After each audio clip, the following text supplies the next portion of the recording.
Welcome back, fellow scrubs. This is Mark D. Wiz, project lead, programmer, etc., for Pocket Fighter EX, and I was gone last week due to a very horrible bout of illness, I suppose you could say. So I'm back. I feel better for the most part, not 100%, but good enough to be back, I suppose. And so we'll go over now the new changes for the patch that I was planning to put up today, but it didn't go as planned, so we're going to have to do that tomorrow. It's nothing too big, actually, so we'll dig into that first. I think it's something that everybody wants, but it's not necessarily a gameplay thing. So, actually, this won't. I can't do it this mode. I have to exit this mode, so hold on.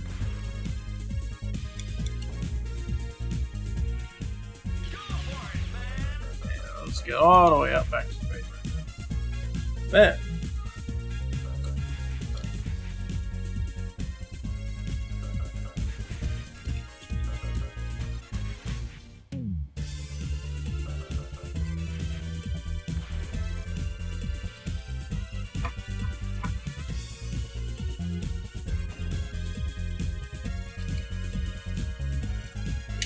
that intro there. So it's quite literally going to be a completely graphical update. Also, you may have noticed that the ready portion of the round intro is gone, and that's more just to speed things up between rounds here.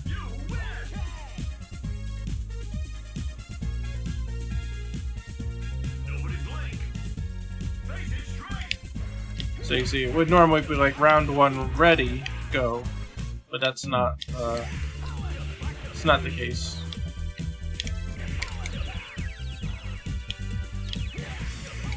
Nope, that's not what I wanted. I wanted this, and then the power guys are, but it didn't happen, so whatever. It's gonna be kind of a little bit here. So there's that. There's just those two little things. I also fixed a couple of glitches with the intros, which wasn't a glitch in prior versions because there was only one special intro between Ken and Ryo. But now that there was one with Terry, it was actually exposed a flaw in the thing, which it didn't soft lock, but it was close enough. And I'm a dummy and didn't put my chat up. So I apologize if you had said anything. I unfortunately missed it, so just the docket. Yeah. Alright, now I can see. And now Discord's all messed up. Of course Discord's messed up. That's fine, we'll just close Discord. Where's Discord? Where is he? I don't see him on the bar anymore. Wow, Discord really screwed up. Alright, hold on. Let me just kill it. It's fine. I usually leave it open in case anybody wants a message on there, but it doesn't matter because no one seems to during the stream anyway, which makes sense. If you're watching, you might as well use the Twitch chat. So yeah, there was that.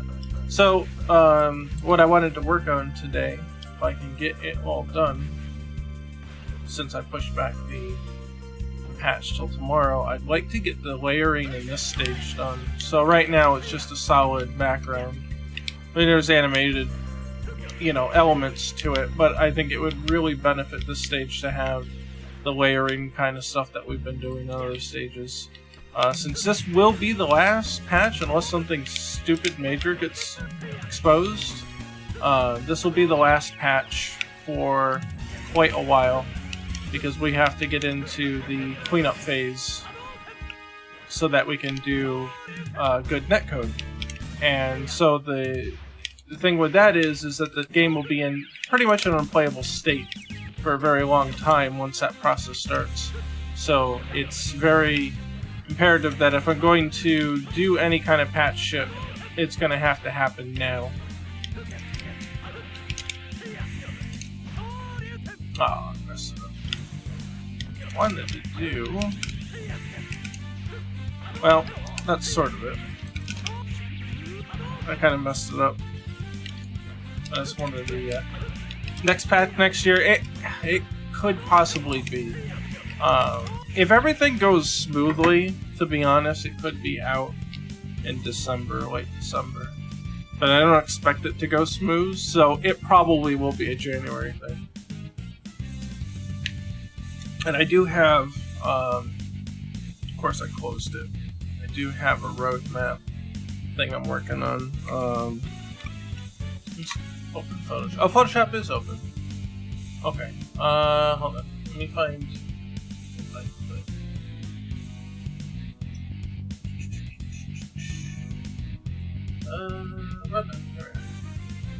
So this is basically what we're looking at this point. So the phase 1, I want to do quality of life improvements. It says enhanced control configuration, but to be completely honest, it's going to get completely reprogrammed. And then enhanced menu functionality, so like having dedicated back buttons, things like that. But again, I say enhanced here, but it literally requires a rewrite of the menu system that is quickly showing its limitations. Enhanced training mode features, so this would be like adding... This kind of rolls back with the menu functionality where the current limits of the menu system are preventing me from adding more windows in training mode. So once I can add more windows in training mode, then of course I can add more options in training mode, which actually technically already exists that just don't have a way to get a menu here. So like we've got the guard, but we've also got like a flinch reaction, we got auto teching, you know, so I can go up and he'll tech to grab, you know, things like that, but they're not things that you can find in the menu here because there's just so much limited space I had to work with. And multi-menus are not handled particularly well in-game, so I have to redo all that in order to make this stuff work. If I went ahead and painstakingly added those menus, then I'd have to just redo them anyway. So I had been putting those off to focus on other areas. But like push block, automatic push block. Let's see, so he needs guard wall. Yeah. So there's things like that.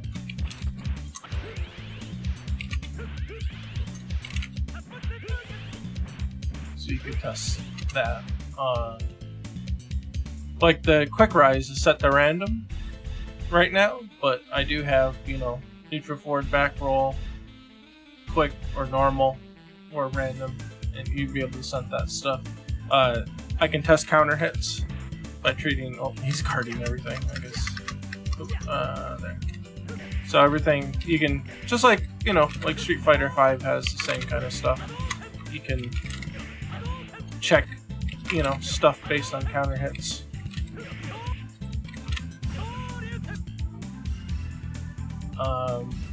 There's the wake up attack. There's super meter, which can be normal. So it's pretty much all the stuff you would expect. It's already in there, it's just there's no way to, you know,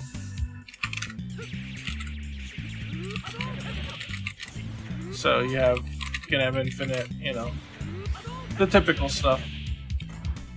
I don't know if he's got anything that can be infinitely chained. That requires a max in order to get 2. I suppose you could.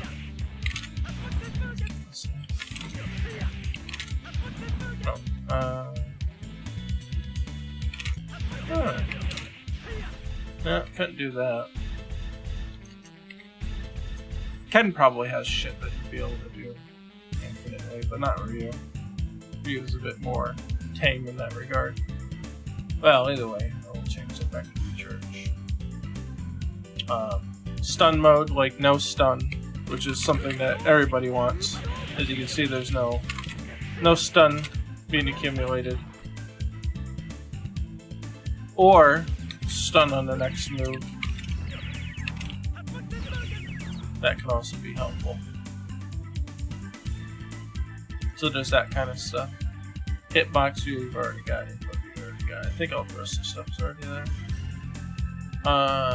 Oh, the reposition. I can make it empty. Or to fill the super meter when you hit the reset. To see how it refills there. It's all back to normal. Or you could say empty it if you don't want it. I find that very annoying, like in the King of Fighters 14, I was actually trying to study meter gain, and you couldn't, even if you reset the match, I don't think your meter actually changed. So you couldn't, go back to 0 meter and see how much was gained by certain attacks, which I thought was kind of annoying, so I put this in here to help me out with that. But all that stuff, again, there's no menu space right now to do it, but once menu space is available, it's a simple matter to just hook that to a menu, and then that's it. And because it's all coded, it's all ready, it's all working. So that all helps. All, I know I'm saying all a lot.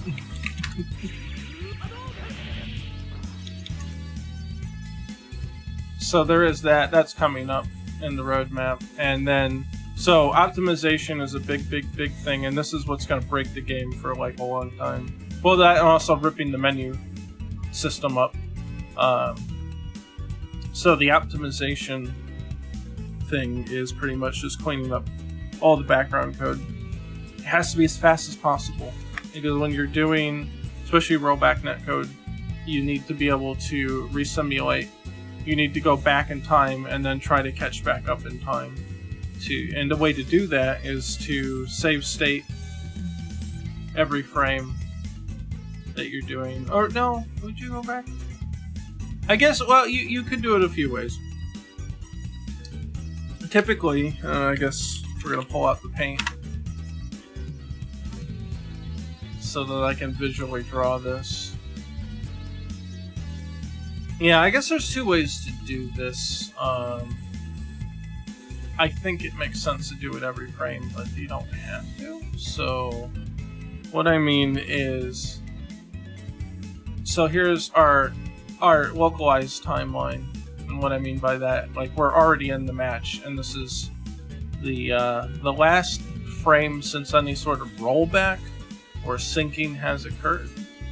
So that's frame 1, and we'll say that we go all the way to frame 4, which means in the middle we've got 2 and 3, and this is our timeline of frames going through the game.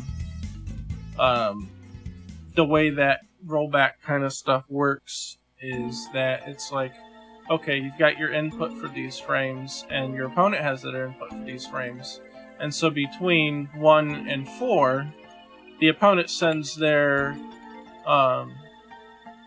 inputs in. So let's say if our inputs, so player 1, we're moving right. That's a horrible arrow. We're moving right, down. And say we wanted to do a Shoryuken. And the opponent on the other end, player 2, is holding back, and let's say then forward and forward. So what we thought, because player 1 or player 2 was already holding back, we just assumed that we're holding back all the way. That they just were holding back all 4 frames. And so that's player 2 simulated. That's a horrible arrow too. And so now here's a discrepancy here. When player 2's, we'll say actual, so player 2A is actual, player 2S is simulated. And so these are player one side inputs. Where like in player two, we assumed that we're just going to hold back the whole time, but they didn't. So if you take a snapshot or a save state, we'll say save state, you took one here because it was the beginning of the phase. Then you would get to frame 4, and the inputs the actual inputs would come in, and it's like, oh shit, well these don't line up. We had a desync here at frame 3.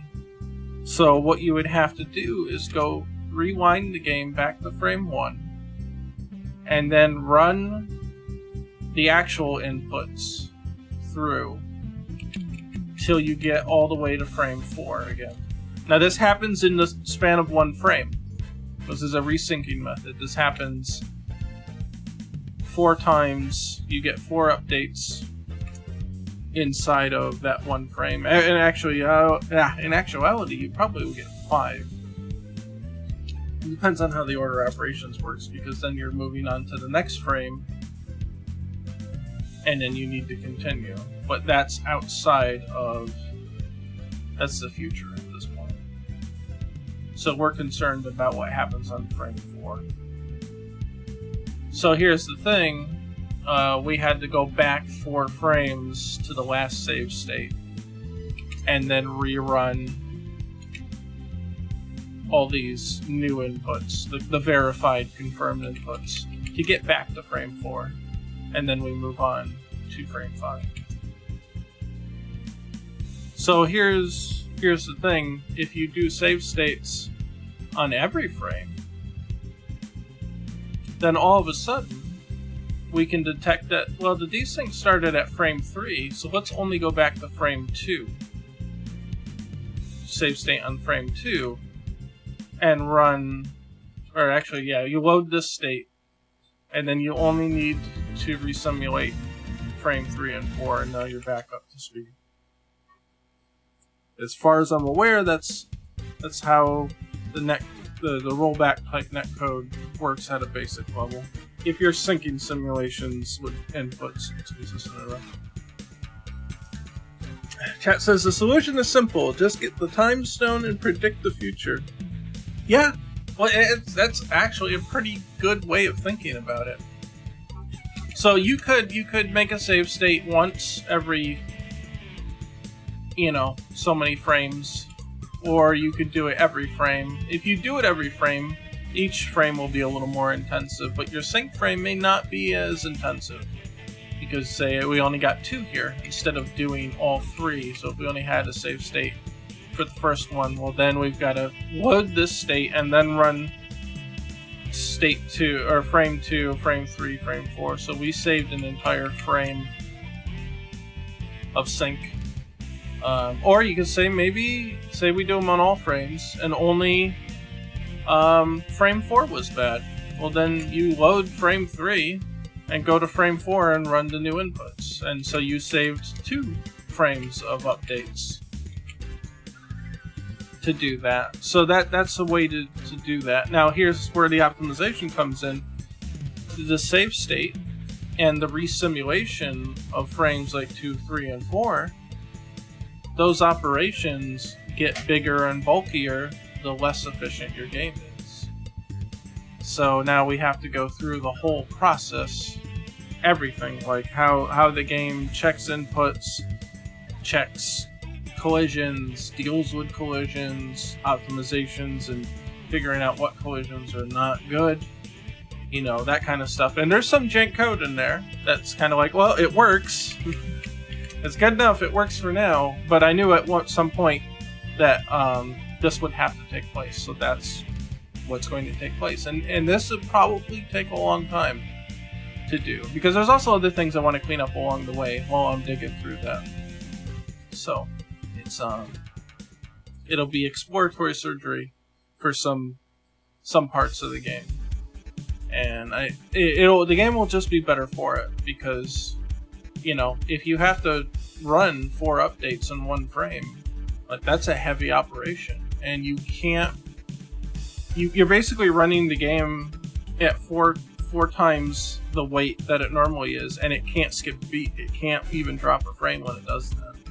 So the game has to be optimized to run 4, 5, 6, 7, 8 times in 1 frame and not screw up and not drop a frame. And you got to be pretty on point with that. It's already in a pretty decent shape, so once these optimizations are through, this thing should be flying. And then, of course, planning and preparation for netcode. So while I do the optimization, I'm also going to be putting in, code in the places that I'm working on that, that hook into the netcode system and allow for things like save stating and rolling back and all that stuff. So will there be a hiatus between now and the next patch? Hiatus in terms of not a lot of patches until this is done? Or I'm not sure I understand the question fully. Now this process will be gutting the game to a point where I can't really release a patch, if that's the question. Then yeah, there will not be any patches during this phase. Only when everything would be done. So if we got all the optimization and the preparation done, then maybe? I mean, if there was any gameplay changes, it would be worth putting out that were happening along the way, but I don't expect much of that to happen during this phase, because all the focus is going to be on everything else. And yeah, I mean, you could say that the training mode features and all that would be worth putting out. Although I suspect that Phase 1 and 2 will be closely linked in their development, so it may not be possible to put out this stuff while this is still incomplete. That's just a guess, an estimation on my part. Hopefully that answers the question. So once all this is done, Phase 2 is actually building the netcode. So we're going to start with a direct connection between 2 players in versus mode. And so that will include being able to connect to one another, being able to select your characters, and go into the match. And I don't know, matchmaking is going to be a whole big thing, so that's not going to be part of this thing here. We'll have to figure out how to connect. It could be just an IP connection, or maybe we'll have some sort of basic list of rooms that people create, possibly, but don't expect it to be elaborate, because all the focus is going to be on making the actual match work. And when the actual match works and you can connect to another player with a menu and go ahead and pick your character stuff, that's when this will be out. And so that will be a release of its own. Absolutely will be a release of its own, because we'll need people to test out the connections, see how the game performs, under pressure and all that stuff. So at this point, we can guarantee that Phase 2, at the end of Phase 2, that's when a new release is going to get pushed out the door. And so that will be the first netcode release, and we'll see how it performs. And then Phase 3 of this roadmap is character number 4. So we'll start development of character number 4 in Phase 3, whose identity is still secret at this time. I know it is, of course, but we haven't publicly released that information, so I call this the autumn roadmap. We'll see. We'll see how far this stretches into winter. It could very well be that Phase 1 and 2 are autumn and Phase 3 is winter, but we'll see. I will be developing the design for Character 4, how I'm going to adapt them into the game, and all that. I'll be thinking about all that during these 2 phases. And we may actually dab a little bit into getting the groundwork for Character 4 set up during these phases, but he will not be playable until after. So all the effort right now is going to go into getting that netcode going, because it's a super important part of the game. And we'll see. So I will release the identity of the 4th character in the forthcoming weeks, so you'll know what to expect at that point. But I don't want to announce it 3 months in advance and then just have absolutely no updates on that character the entire time. I think that would be kind of a bummer and a downer. So I'm holding it, teasing you a little bit for the meantime. So, and that's pretty much it. I plan to post this in the next day or so, once the new patch is out. So I cleaned up a couple things, fixed a few glitches. No gameplay changes this time. It's just all cosmetic, and people really like the special intro between Ken and Terry. And I wouldn't feel right holding that for a couple months as a part of this next, phase 1 and 2. And I keep hearing Facebook messaging me. How about get out of here, Facebook? You can hear it. So yeah, there's that. That's kind of the plan going forward. And we'll see how it goes. And the netcode's going to be really tough. It's going to be a really intensive, tough process. So hopefully we'll have some updates to share along the way. But it might end up being kind of a dry spell, which is unfortunate, but that's how it goes. That's the real deal. That's the real game dev experience. Sometimes you got nothing that looks different for months on end, and it's just because everything in the background is getting changed up. So it's like, oh yeah, okay, I add the menu system and I add these training mode features, but the game is completely unplayable while I'm optimizing it. So there's like no way I could even record a video to show off these additional things because it doesn't matter.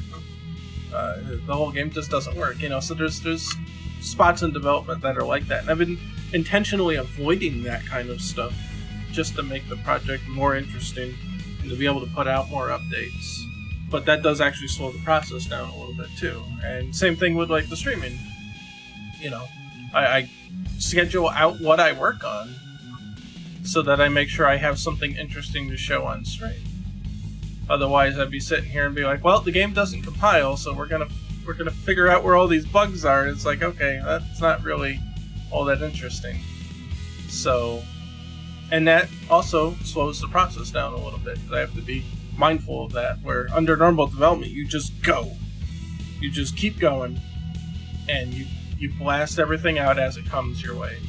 But here, I'm taking a slightly different approach.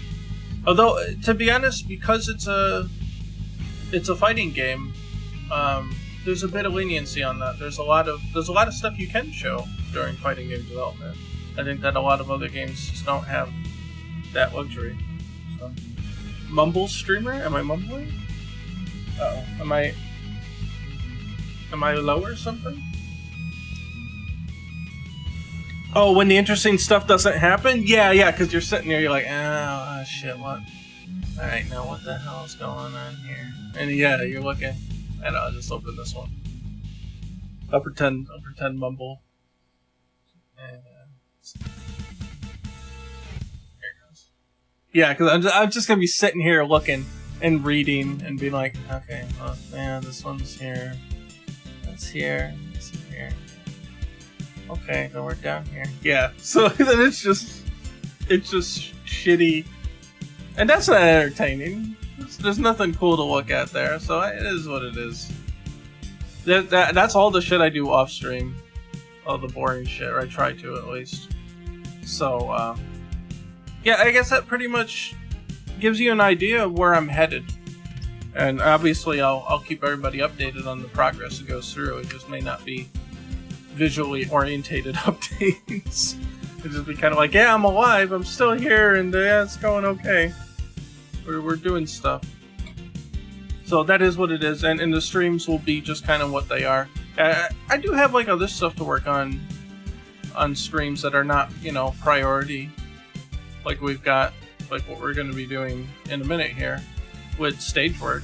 Like I can prep the pixel art for stage work, or once the fourth character's identity is revealed, I could do sprites and stuff for that on stream. So we'll have stuff to work on, but it won't be things that I can necessarily implement in that same day. So it'll be different, but it will be okay. We'll have a steady stream of stuff going on. So, which brings us to This stage, Gairyu Island from Samurai Showdown. Or, well, it's pocket facsimile at least. So you'll notice that there's no scrolling here. It's just one big flat image. It's got a little animated elements, but that's pretty much it. So let's give it scrolling. And so I've done a little bit of work toward that, and we're gonna relay out the thing a little bit. Like the sun, and this maybe should be lower down. This feels like there's a lot of emptiness here, so I might scale down the sea and bring it down. One of the things that kind of bugged me was the fact that the sun here only appears between here and here. I would like at least the bottom pixel to be visible, perhaps down here, or more of the rays or something. I think that would be nice.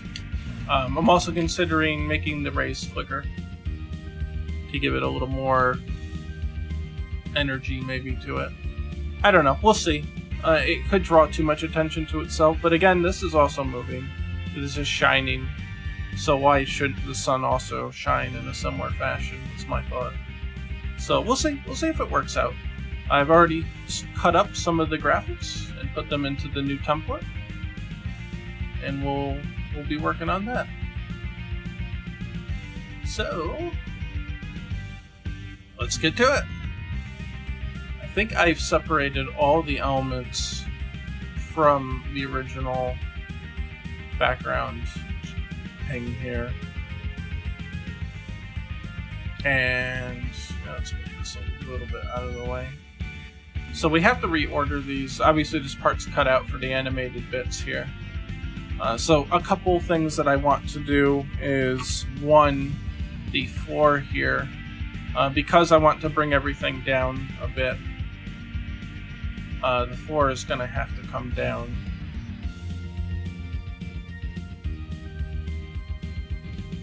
And so that's a little bit different than what has been already on this. But I think it's fine. It doesn't really break the perspective so much as they're ambiguous things like rocks.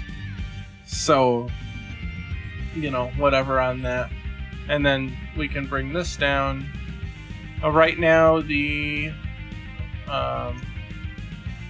sun is that low. It doesn't have to be that low. It could be like this. That's, I think, would satisfy my desire to see that there.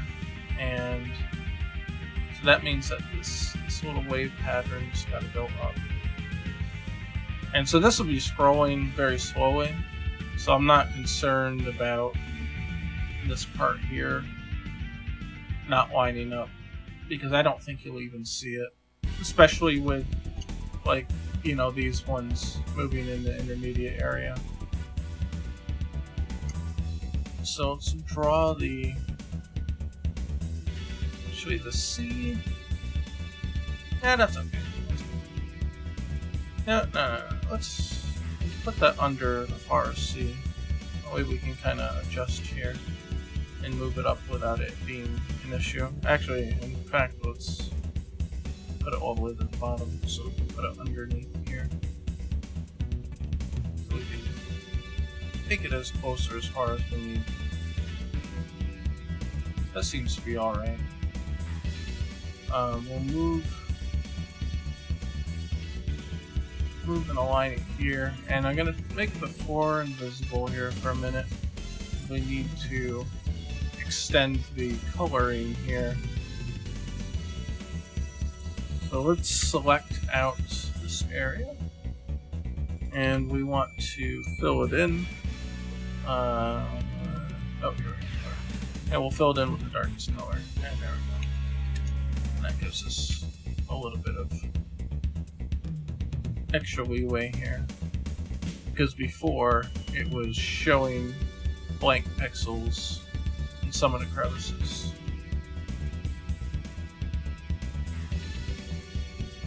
Alright, and I chose to keep, at least for now, the sun, the clouds, and what I assume is Mount Fuji or something, some mountain.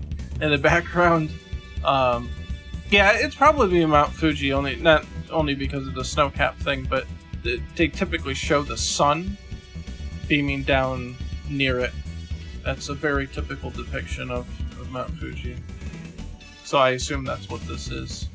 But more to the point, what I was saying is that the clouds, the sun, and the mountain are so far away that I'm just leaving them as one layer for now. I don't think at this resolution that you're going to get any meaningful nuance by separating them. I could be wrong, but I also want like Mount Fuji to not, I don't know, like if they're all moving at the same speed, it kind of makes them the same weight.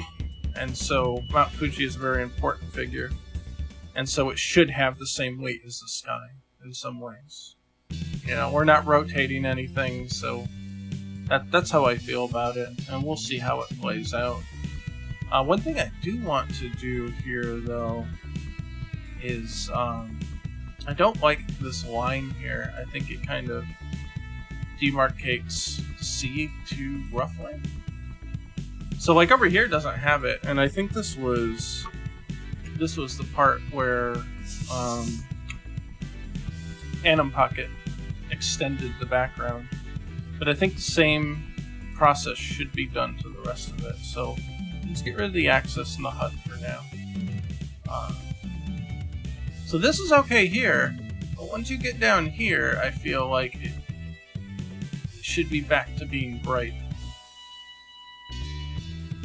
You know, something like that. And the same thing on Mount Fuji here. Like, this is okay like this, but then it should also go back to light here. And then, of course, this one's all dark, so that's fine. It just feels like it was cutting a line to the sea, and it just didn't look right to me. Let's put that next to there. So I feel like this looks better in that regard.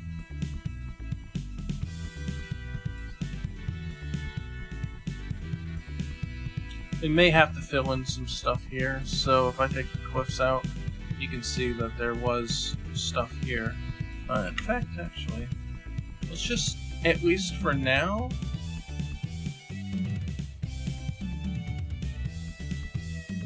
yeah, let's do it this way. At least for now, let's fill in, like, the white of the clouds here. We always have some foundation. Oh, that's not brush. It's fill.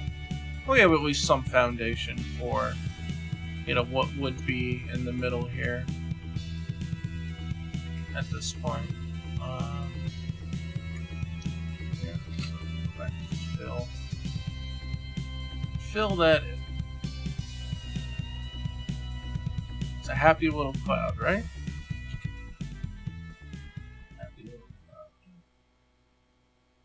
And then, if we do happen to have some gaps in here, they won't look so suspicious. So, in here, whatever, we're just gonna... Yeah, exactly. Happy little cloud. And just to fill out my, to fill out my OCD, we're gonna fill out the end of that mountain, and that should be pretty good. I mean, we're probably not going to see this anyway. If we do happen to see it, then we can address it, but I don't expect there to be any visible range here, especially since it's going to be kind of locked in the center. And we may adjust it left or right as we need to, or maybe give it a little bit of scrolling. We'll see. I think a little bit of scrolling probably actually would do it fairly well. So yeah, we'll have the background, and then we'll have the sea, which may be a slow scroll, and then this here, the coastal waves, will be its own scrolling layer. And then each of these mountains or cliff sides or whatever here, these will also be their own thing here. So let's see. We want to see the HUD and get an idea of where the tops of these things will be visible. So we can move the HUD temporarily just to kind of get an idea. So you'll see that you do see part of the sun over here, and that's one thing I'd really like to keep. Now, this also means that you'd never see the tops of these things typically. So we might have to adjust that. That's not too bad though, but I think that they're not adjusted anyway for the new height. So that'll be the next part. Let's see what we have here. And that they're 2 away from the top of the floor area. So yeah, they will come down. So 1, 2. Happy little cliffside. That's on the left. So then the right side is 4, 5. 5 on that one and 2 on this one. So let's see this one first. 5. 1, 2, 3, 4, 5. And this. Oh, I move some things. How come I can't? Oh, it's blocked. That's why I couldn't move it. And this was apparently 2 to the bottom. 1, 2. Yeah, and that's 2 from this dark portion here. And all this is pretty much the same height. So that calculation of 5 should be appropriate. Yeah. Alright, so that should be alright. So now if we take the HUD over here. There's one person from the bottom. Yeah, so we see more now of that. That I'm satisfied with that one. Just make sure that I got the HUD in the right place here. It is only 1 off the bottom. Okay. And that seems to be the case here. So we're good. Let's save that. That looks pretty good. I have a little water texture here. It's actually, the sea is a little bit pulled down. I think it has a better sort of focus. There's less nothingness going on here. So that the rocks are pulled down, which gives more texture to the kind of environment around them anyway. And then you get the things in the middle here. I think that works good. And then the clouds were extended a little higher. Because in this version, they actually hit the ceiling because of the positioning. Which is funny because the clouds were actually in full in the original. So I just kind of copied that off. Brought it to the top. I think Pocket did a very good job adapting it. He actually made an entire new cliffside to put here. Before it was only this big one and the medium one. And he actually put a whole one in here, which I thought was cool. Which looks like an adaptation of this one. He just shortened it. He's really good. Pocket's really damn good. Okay. Now we've got to chop this baby up. And we can do that. So let's see. Let's lock things in place here. The guide.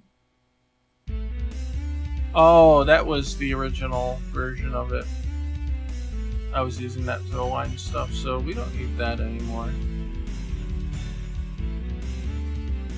is the middle visibility, so you can focus on what you can only see at the start, so on and so forth. All that stuff is locked down, except the HUD. HUD needs to be locked down. Okay, let's lock all these layers so they can't be manipulated or accidentally changed. Yeah. And so the animated elements here, I've already processed them as well. I removed the C that was underneath them. They were, the night ones are still unadjusted, so you see that the C was down here. Well, we'll get to the night one after the fact. See what we get. In fact, I don't need any of that anymore. So let's get on with the layering here. So a sprite allows you to export not a sheet, export options here. Let's go. Oh yeah, we're already here. So day, we'll add a layers folder, and we'll say that this is the Japan Post 4. And so what we can do, we can select the layer that we want. This is actually really handy. So layer 4, and just, that's it, boom.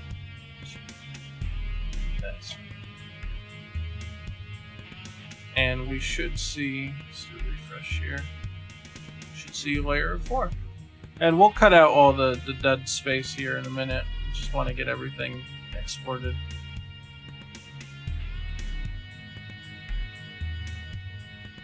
The C one's going to be different. We're only going to take a very small slice of that, and we're going to duplicate it. So that takes up less RAM. Let's see. So this one we're going to... Yeah, let's just do C. It's fine. Export.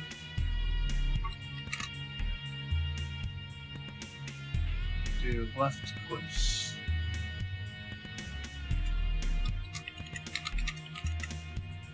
Say left cliff.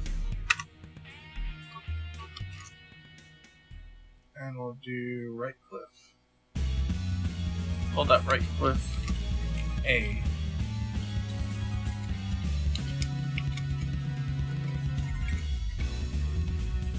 Looks like wrong, right? I just didn't want double space there. Right cliff A. Right cliff B.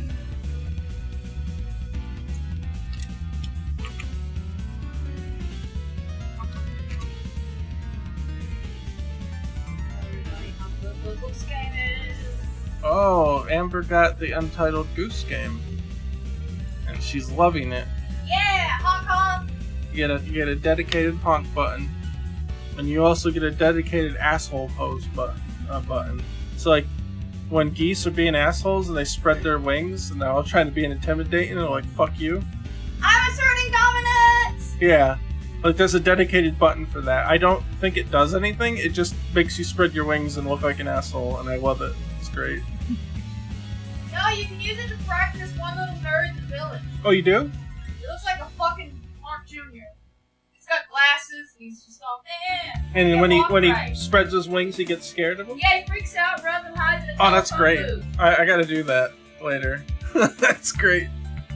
He looks like you when you were about 8. It's fucking hilarious. Oh, looks like me when I was 8. That's great.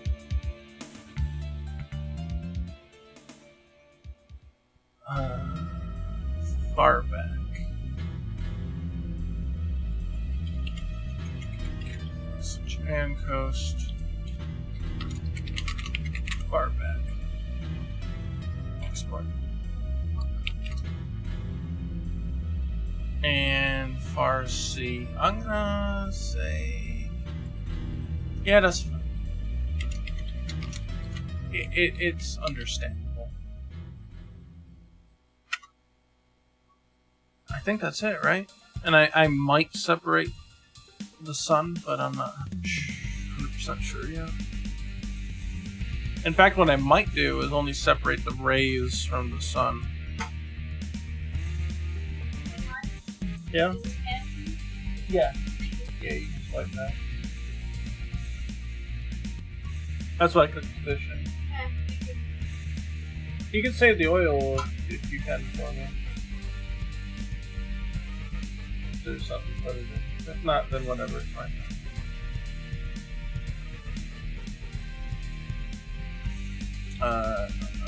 So let's see, what do we have here?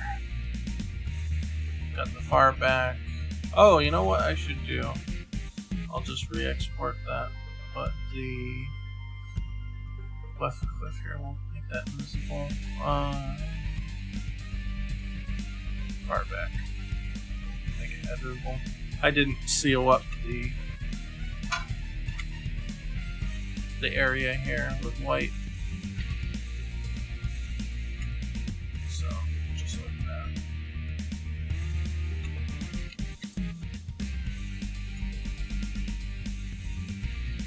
There, something like that. I'll get rid of that pixel. And I'll do that. There we go. Again, we probably won't even see this portion of it, but if we ever happen to, then at least there's some texture going on there, and it's not just a complete wash.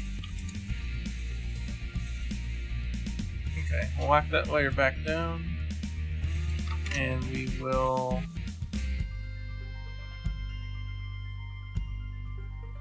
Yes, we want to overwrite that with... So, and now it's whole. Got that better. Happy big cloud. It's not a little cloud, it's a big cloud. Or happy big cloud. Yeah, every good button needs a game to decide with. Absolutely. It's perfect. Because you look like such an asshole walking around with your wings spread out and honking around. I think it actually slows your movement speed too. For extra. Oh, you can run with it. Okay. You run while asserting dominance. You can run while asserting dominance, she says. I do it all the time. I would too. I was when I was playing it for a few minutes. I was just spreading my wings like an asshole the whole time and like honking at people. But that's what you're supposed to do. That's what geese do. It's number one geese activity. Mark, yeah, mark the end. Thanks.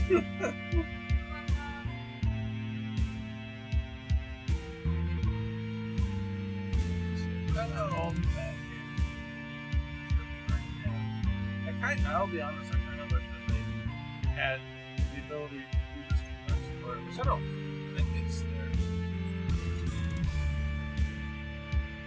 I don't know.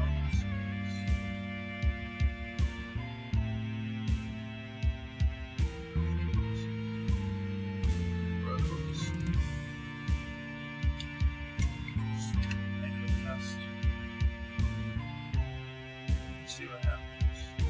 So we'll save this one. Yeah, it doesn't... I don't know what pixel ratio means. Yeah, I just wish there was some option here. I don't see anything about it. Animation direction frames. See, that's the other thing too. I think because it's thinking their frames of animation that it doesn't want to cut out all this stuff. Yeah. So, well, whatever.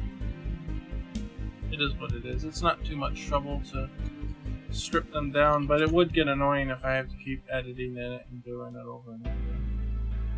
But you really don't want to waste that space.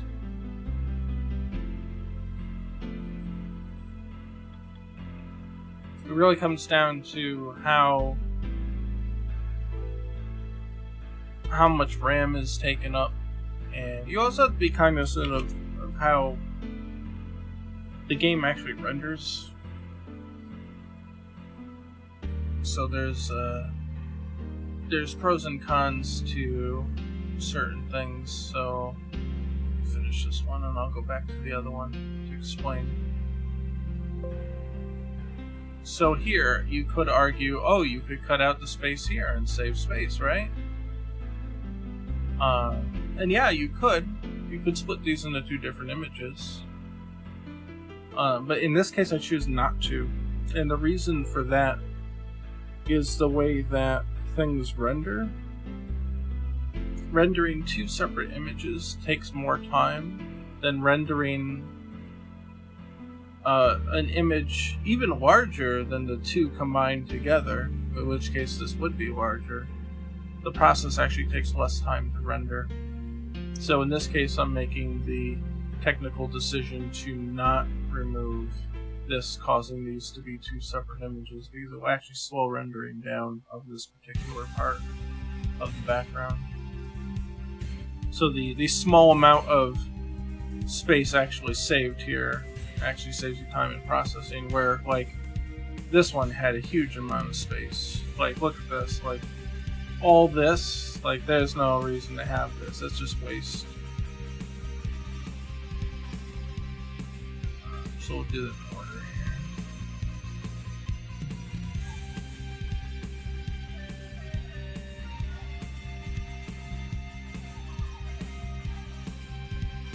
And all that space is saved. The game currently clocks in at just under 200 megs when in a match in general. It really hovers around like 180, but you could get spikes that are a little higher, which is pretty good. It's a little more than I actually expected as well. So I think I should be a little more diligent with my space saving on textures and all that. I'm not worried enough about it to go back and redo a lot of sprite sheets, but going forward I may just be a little more cognizant of it. If I feel it necessary, I could go back and cramp out some additional space.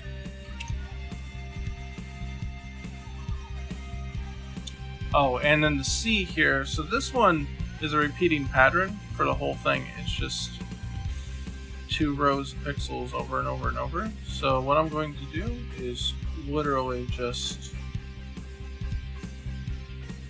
shrink it here. If I can get a handle on the center here without it want me to do that, right? Just drag it from the corner.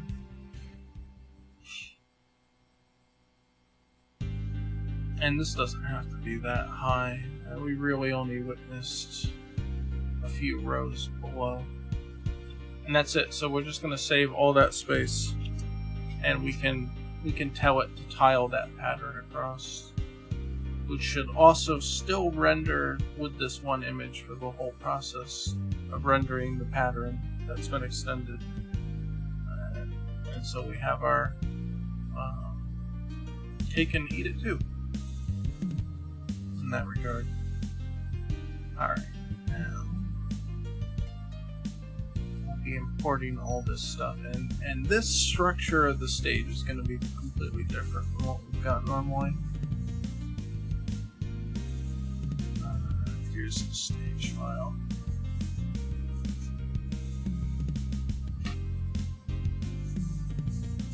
We'll unload. No, yeah, we'll unload that for now. And we'll just kind of focus here on getting all the elements in play, and then we'll worry about changing their positions and such after to where they need to be now. But we also have, like I showed before, I took the initiative and processed the animated graphics for the waves and cliff sides ahead of time. Japan Coast, day. So cliff 1, 2, and 3, and waves. Actually, I don't need to do waves, they didn't change. All I have to do is replace them in here. I smell bacon cooking. Can you throw a couple on for me? Sure will. Thank you. My mom sent you a brown mule ice cream. She what? My mom sent you an ice cream, a brown mule. A brown mule? What's that? Vanilla ice cream with dark chocolate coating on a lollipop stick. Oh, that sounds good. Thank you. Or, well, tell her thank you. I will. Brown mule, huh? That's fun. Okay. So, yeah, now these are transparent. They've already reflected. Alright, so... yeah, this is all one big stage, actually, so... we didn't have layering at all. So this will be all different here. So let's take a look at the back, the original back. And so singleton, tight, bottom. I will get rid of this stuff. Okay, that's fine.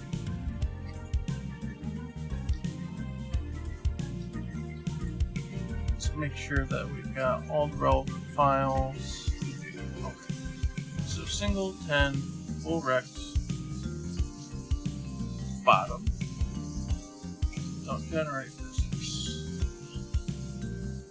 No filtering and no compression. So I'm going to then take the clips, and instead of bottom, they're going to be bottom left. I don't know if they're centered, if they're even. But the 4, even the far C, I don't really know.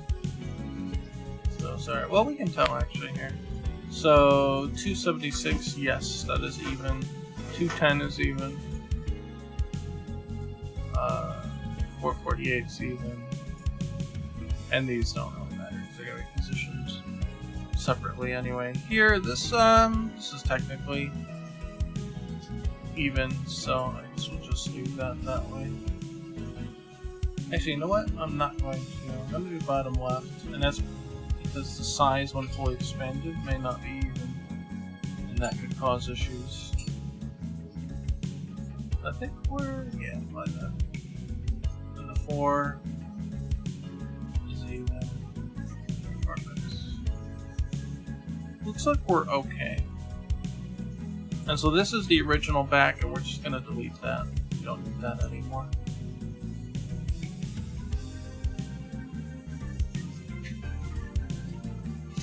We're going to call this the floor now.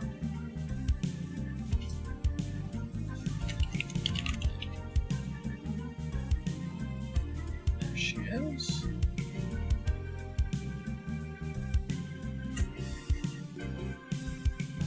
And this is going to go 4 pixels under. Which is probably that. But we will definitely check to see if that's the case. The eyeball now looks like that's about right. So, 1, 2, 3, 4. Yep, that was right. And so that's if the screen shakes. We've got pixels around the border. Here, I actually put a filter here, a border, so you can see this is the shake zone. It also, because see, it lines up here with where the bottom of the HUD is to the bottom there, and it extends all the way. You kind of might not even be able to see it on stream, but up here, it extends all the way up from there. In fact, what I should do... No, actually, I was going to say, what I should do is make it the size of the top HUD, but that's not how it goes. It actually, the bottom of the top HUD here does match the bottom of the border here when we go up, as it should. We can test that. Make sure that's the case. So, okay, so that's all set. We're going to say no to that. On to the next part. Here. Okay, so that 4 is in place. We'll save this. Now we have to create a C layer.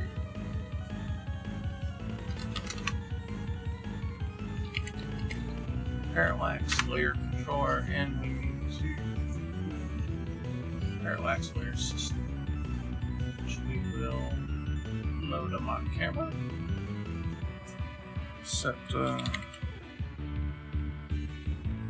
camera to the right size here, and we'll go back to our C layer. This is going to be bottom center, the anchor, and we're going to add a new sprite renderer. It's going to be the C here. Now we're going to change this from sprite sorting point. What's that? I don't know what that means. That's new. Determine switch position of sprite, which is used for sorting. I have no idea what that is. Okay. I'm assuming it might be something with like two-dimensional top-down stuff, or like Z sorting and stuff like that, but I don't know. What we're looking for here is tiled.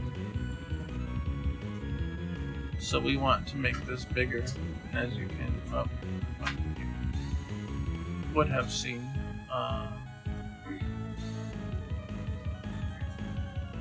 That creates more of a tiled look to it. And so we take that one texture and make it big. So we want 448, so 44.8 pixels. Because we did that, pixel per unit is 10, just displace the decimal point. So 448 pixels becomes 44.8 units. And we'll do minus 22.4, give us a perfect center. And so automatic ocean here looks nice. In fact, we can just make this 0 because we'll adjust here the element offset. So in our example,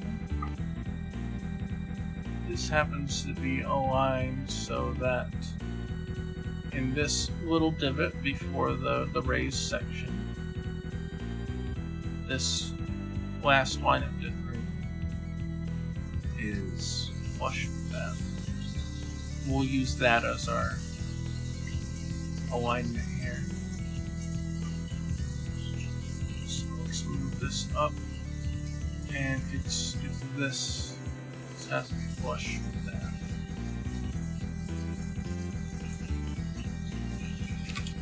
Seven, 5, 8, 5, 9, 9. Oh, that's not right. Let's try to get as close as we can. Oh. 5. Yeah, 5 flat, right? No, that's actually a little off. Oh, no, because the 4 is off.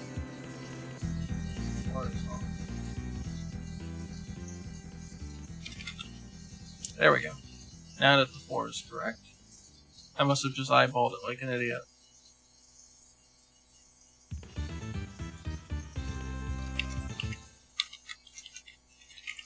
Oh, that's C pattern. Okay, so now the C pattern is proper here.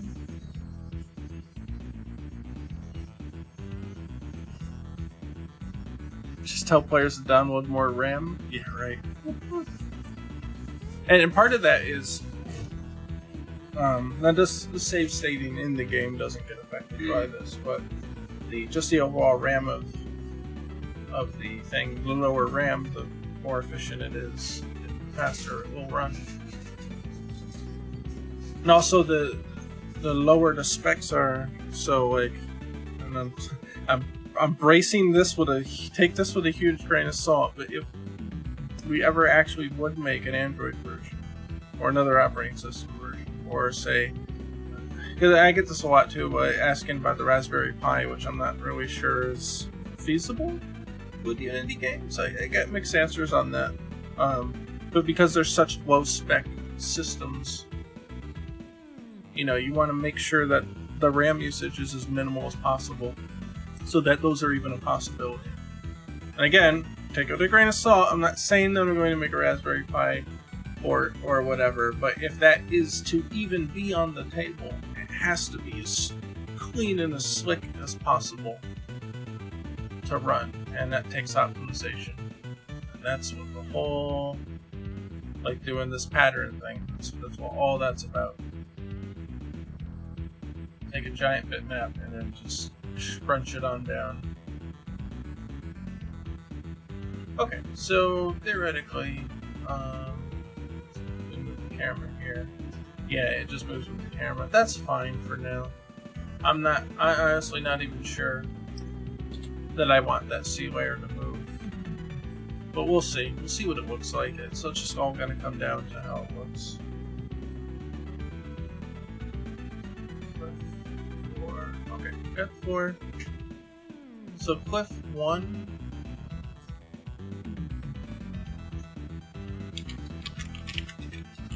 We'll call Cliff 1 waves. And Cliff 2 waves, because that's all that. Everything was one image before, so I didn't have to name them differently. And we'll call these sun waves, because this is actually just the sunlight glistening off of the water.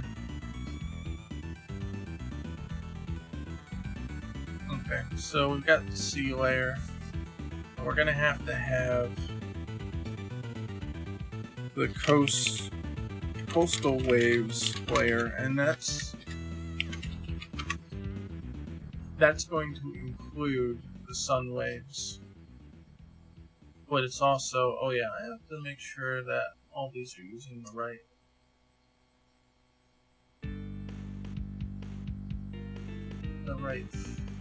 material here.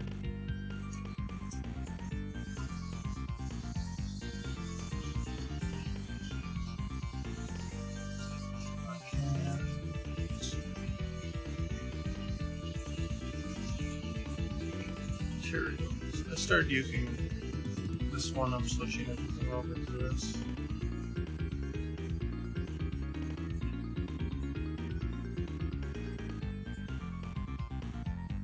Oh, additional sorting layers. What's all that stuff? This is all new. See, I moved to Unity 2019.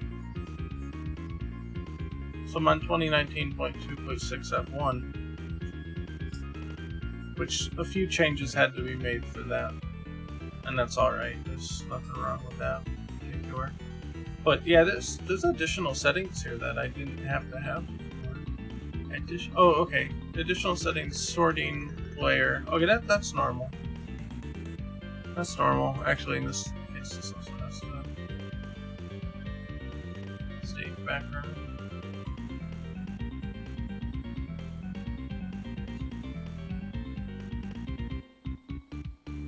Yeah, we'll have to get all the things.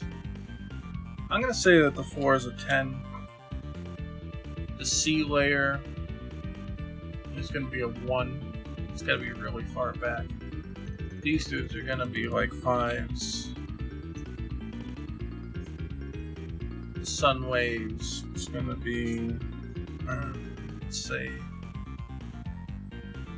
a 3. And then the other coastal waves are going to be different.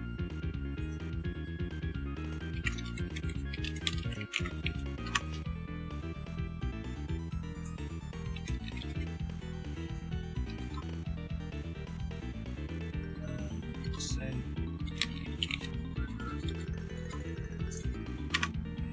and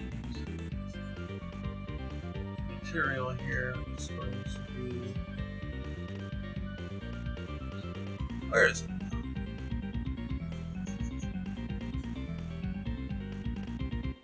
Just a normal spray. I don't see it.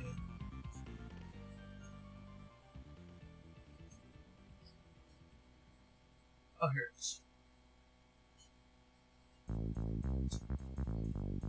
Background, and there'll be 2. See pattern is 1. So this might have to be 4, 2, or 4, 3, and then the far background would be 2. So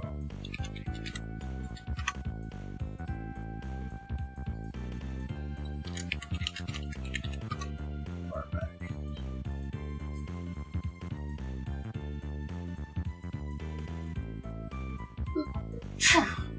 Excuse me. Still a little under the weather.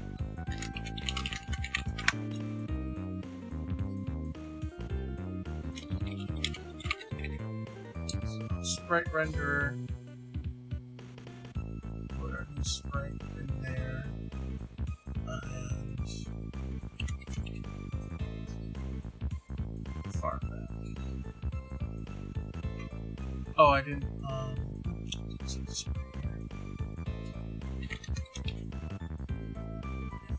And we'll readjust those in a second, but just want to make sure I get everything here. This is going to be a 2. Yeah, so let's. And that's in front of the legs.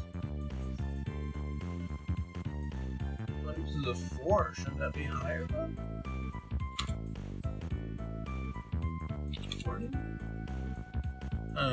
That's weird. Stage background. Oh, I'm sorry. Stage background. There we go. That's 1. Background. Okay. We will need parallax.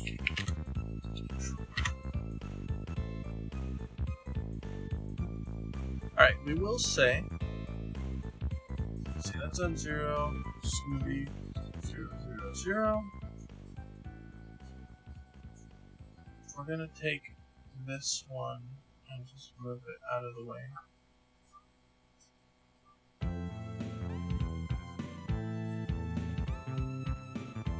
Uh-oh, that's not even big enough to fit one camera portion. I might have to change after all. That's not too big of a deal. We'll deal with it as we need to. Actually, I know a cheat.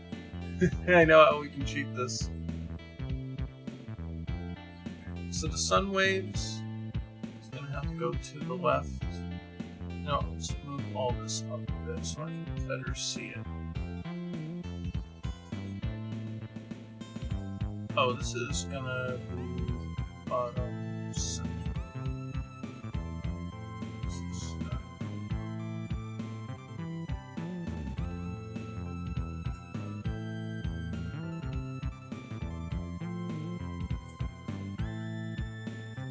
This is going to have to move up a little bit and to the right. It actually could serve to have one of its things cut off there, but that's okay. So here, we can see that one camera is this white box. Oh, I put my spot on, did I? Like help. Is this white box here. Oh, I was forgetting something when I was setting up. So there's a little bit up and down here that's like, hey, wait a minute, you know. We need a little extra. I think I can just set this to tiled. And no, you know what, that might not work. I was thinking that it would expand both left and right, but I don't think that's the case. Alright, we'll leave that be for a minute because I'm not 100% sure how I want to do the alignment of Fuji and the sun. So all I'll do for now is just line it up with here.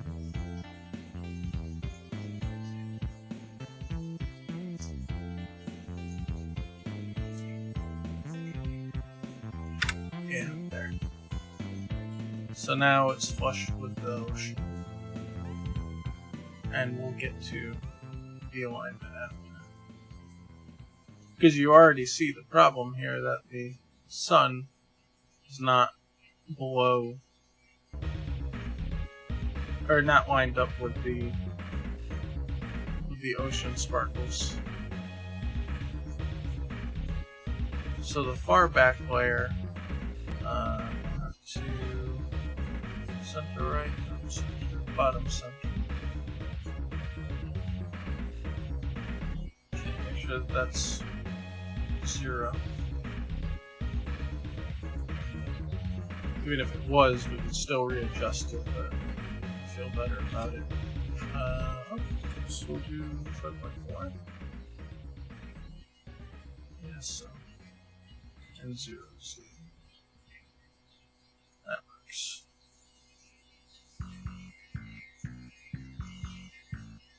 Okay, I believe they all travel with it right now. It's not right now. Okay, so this gotta be, 7.2. That makes sense. Let's put this guy back at 0.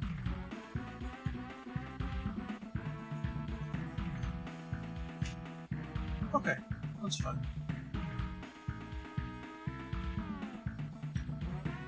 So the next phase here is to get these cliffside things going.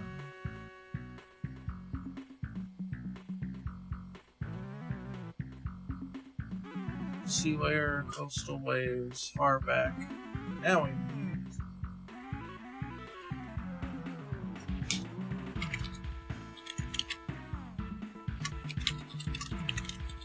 say clipped 1 left layer.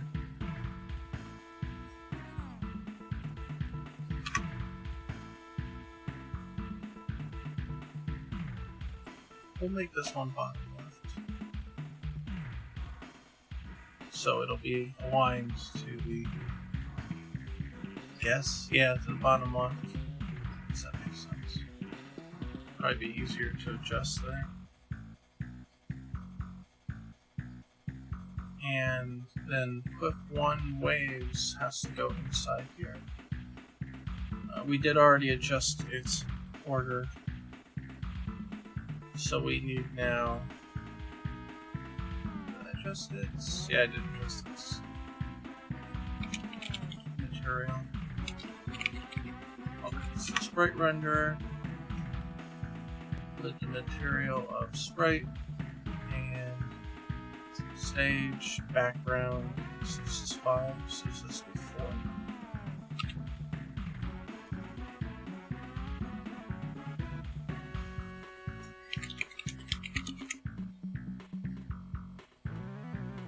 This is the left cliff. Okay.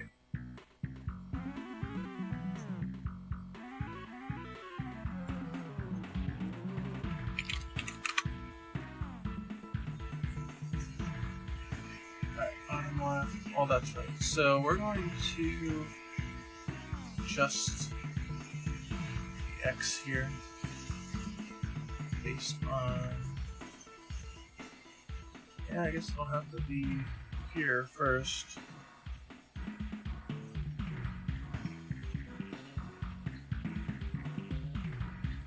Okay, now the waves have to come in. I mean, this is actually it's not quite right.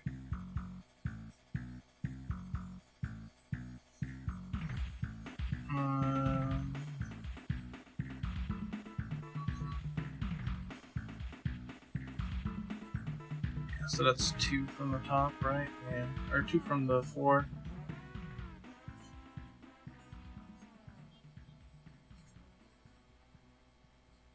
Make sure that's flush here. Oh, 8. There. So that's good there. Get rid of that 0.1. In fact, it should be 0.2. Yeah. That's our default position here. Now the waves will just be dragged into place, basically. We'll chop off any unnecessary. Oh, I'm sorry. That should be there. And now it's a complete structure. And we'll take this Z down to 0. Doesn't need to be anything else. There we go. So this is going to be one where we're going to have to really adjust the back and forth.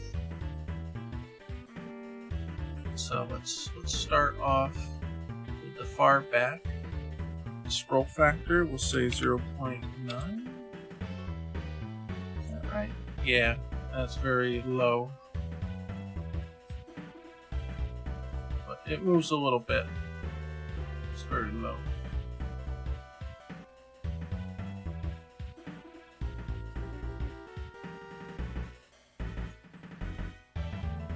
I don't know if Fuji should ever not be in frame. I might have to adjust it a little.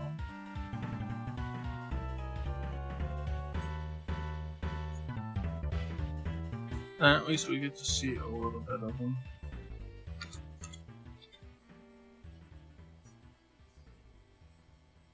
Yeah, I think that makes sense. Yeah, he's always in frame. Okay, now the coastal waves. Let's see, this was 0.75, so 0.7 perhaps. Yeah, then it moves a little bit.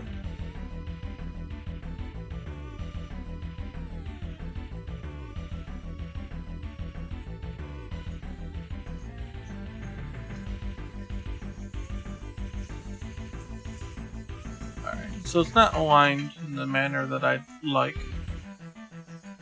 And we'll adjust that now. Oh, you know the other thing that prevented this from being out of frame would be its position.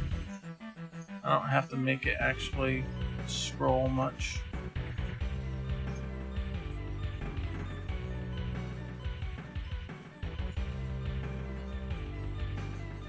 It just needs to be centered perhaps a little better. Let's see. Yeah, let's adjust the layering so that just a little bit more in center. Now let's take a look how that affects. We go left. Right.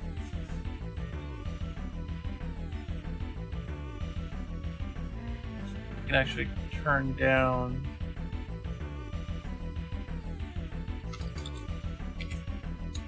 the amount that it moves. Yeah, now Fuji's always in view. I would say I want to adjust it slightly here. Maybe it's like 8.3.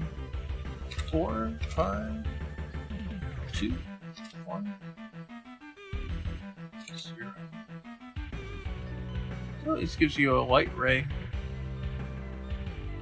in there. Yeah, then Fuji's not really moving too much.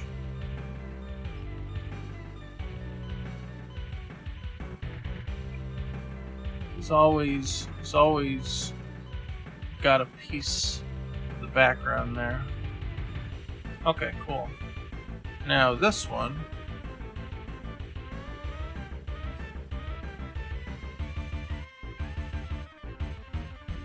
Because we want to make sure that this here is flush with it when the camera is all the way to the left. So.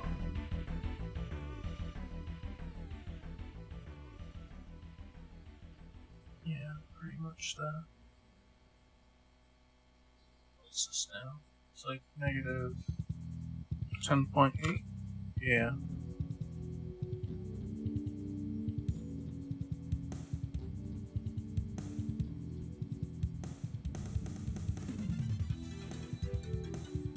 Oh, and this is 0.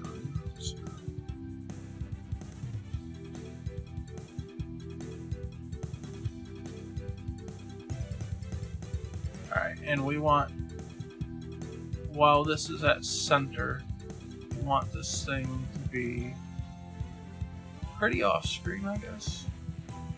So if we do that and we move it, oh, that's not good.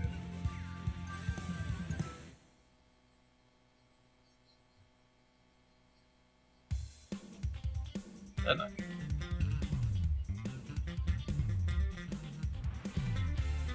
If we do that, oh, that's not good. Oh, because he's negative. Sorry, I did it wrong. Did it wrong.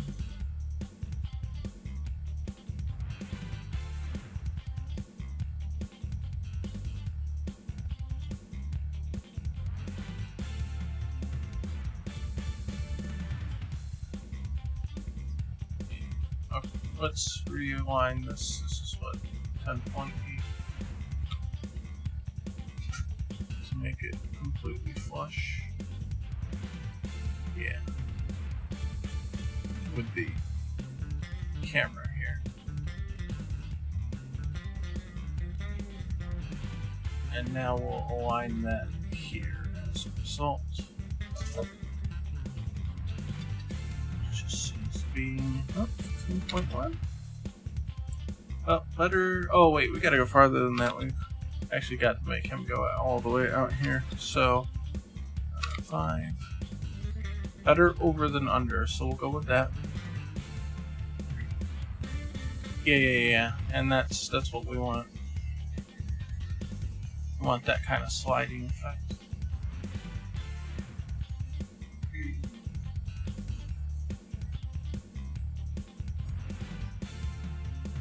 Whether or not he's completely in view over here, I think he should be.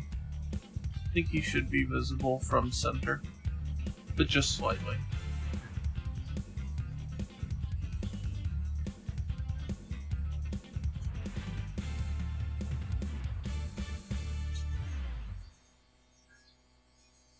Yeah. And so he's a 0.73. C layer 0.5 perhaps. We'll see how that looks. It may not look too good with these here. They have a different speed. They may have to be the same as this, but we'll see. Or perhaps they have to be chopped up into additional layers, which might be necessary. So you see now that at the current setting there is excess, but we'll cut that off after we've calibrated it, otherwise we'll be doing it over and over and over. Oh, what's this? Ginger beer. Apple moringa. Wow, that's super fucking good. Yeah.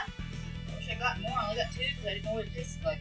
Yeah, that is super good. Is that actually an alcoholic or no? No. No? I wish it were. I was gonna say it was a little harsh, so it could have been something like a 5%er, but nope, it's not. That's cool. That's really good. Yeah, I'll get more at the store. Yeah, absolutely. Cool, thank you. I made you 6 pieces of bacon. I didn't know how much you wanted. Oh, that's fine. But it's the thick cut, so it goes a little further. I got a deal on it. Oh boy, can you bring it on over? Yep, it's almost done. Oh, okay. I didn't know. Yeah, first we were on frying the last 3. Gotcha. Thank you. Okay, so with the camera centered, we want the coastal waves to be here. Essentially. And that works, yeah, because the sun position is going to be changing. I think it moves a little too much, though. So the far back is 0.8, and that's 0.7, so let's make that 0.75. And now take a look. Yeah, that's much better. 4 times the map size, 16 times the resolution, it just works. Yeah. Now that's gonna look good, I think.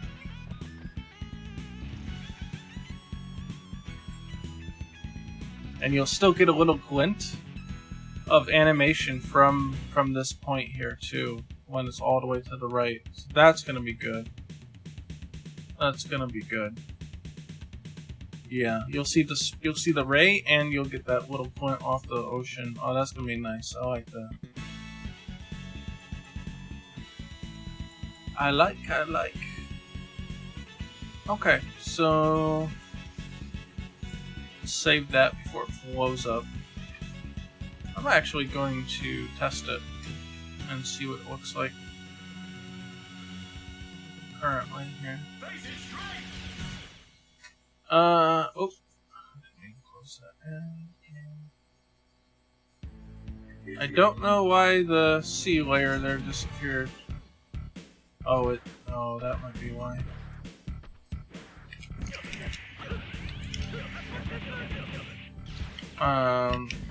Yeah, see they're moving with the camera, so that's no bueno.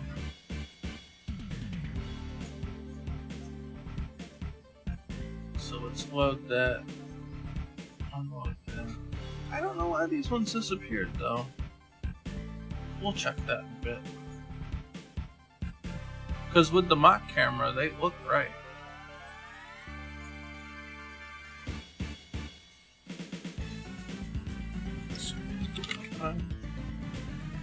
To my camera, they look right.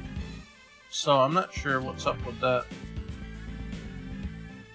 Even if you went up and down, see they're all going with it. So I'm not sure what the deal with that is. Well, we'll figure it out.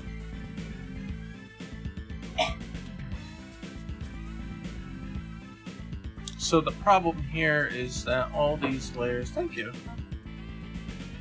Oh boy, bacon. Oh, it's a little hot. Alright, let's see a second. Yeah, it's fresh out of the skillet. Be careful. Thank you. You're welcome. It was a little fatty, so I fried it a bit long. Oh, that's fine.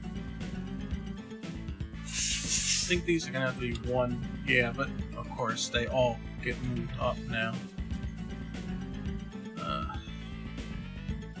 I can readjust their layering. Oh, now it's getting wonky. It's getting weird. How about?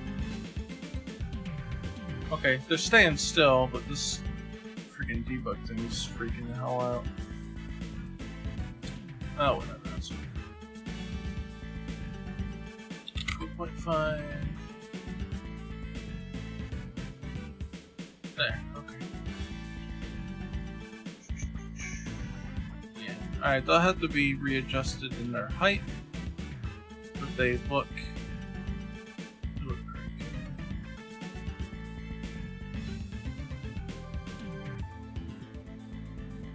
Okay, so the cliff.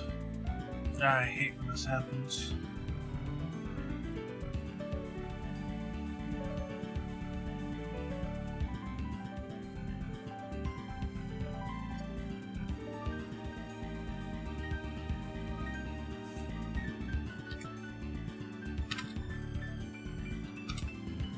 So this would be -4 then. Yeah, to get two up from here.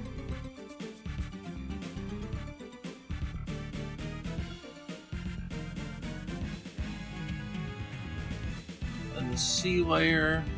Just probably make some automated calculation that when I do change this, that it makes sure that the elements don't get shifted.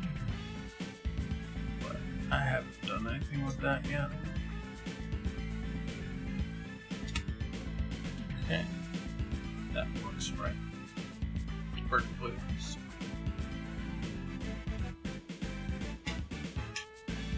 This has to be complete 0 for that to be on there. Now the horizontal should be. Yeah, then that was flush. Okay. The coastal wave layer, same deal. And this one's gonna be a little easier. Just snap it right to it.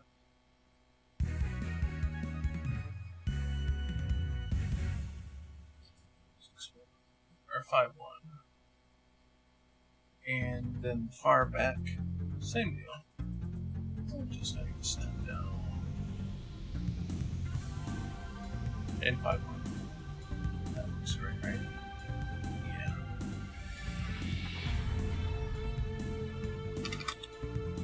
Okay. Save that. Let's load the main. Load the subs. What do we get? Still get a disappearing thing, but at least we got the sky not traveling with us, so that's good. Hey, what the heck's going on with the? Oh, they're there, but we can't see them for some reason.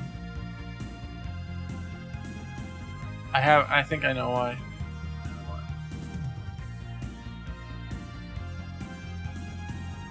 I think that the Z values here, yeah, are probably wonk. Yeah, like this negative 28 and shit. Yeah, you gotta make all these 0. Now, the X and Y will change depending on where the mock camera is, and that's fine. But those have to be 0, or otherwise they could get called out for being too far away from the camera. Or so close to the camera that you can't see them. Yeah, there we go. And that fixed that, so.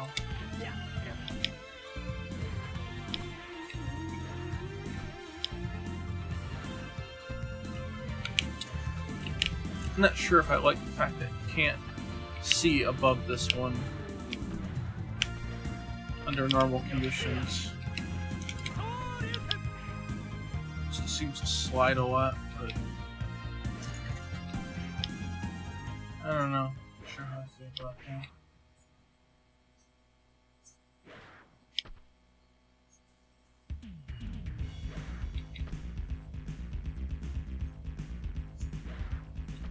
Oh, we gotta do the other side still, but yeah, the idea. Oh yeah, so let's check the sun rays. Yeah, so you get just a little bit of the ray here.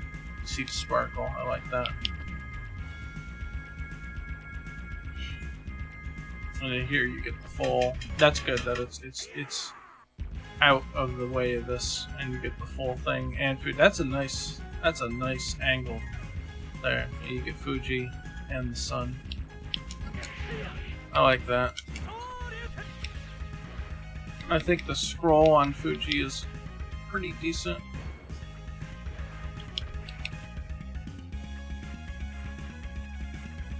You could perhaps move a little less, but it's not too bad. Keeps everything moving at least.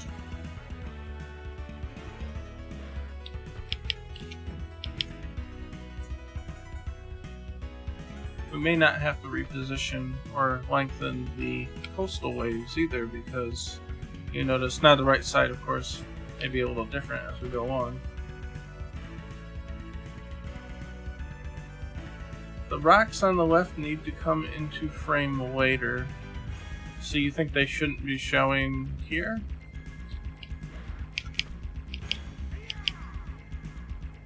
They should only be like, I don't know. So this is center. So it might take all the way up to here for them to show up, you mean?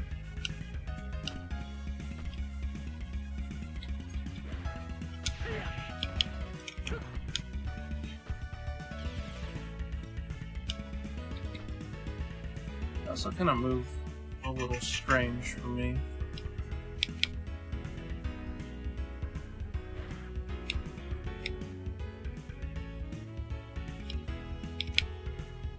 Yeah, I think I know why too.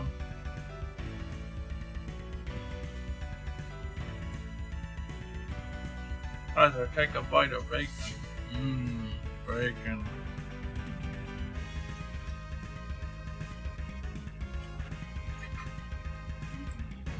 I think I did this backwards, logically.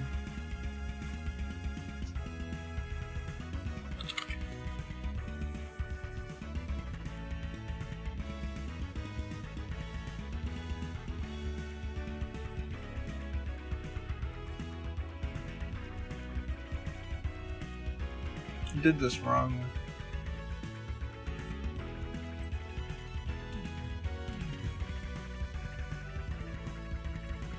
I think.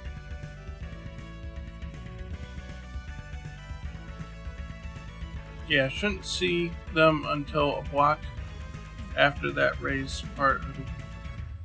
Oh, okay. So you're saying about here. And he should just be off screen at this point.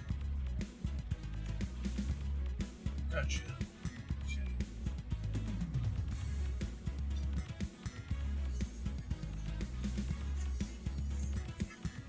They should be just there.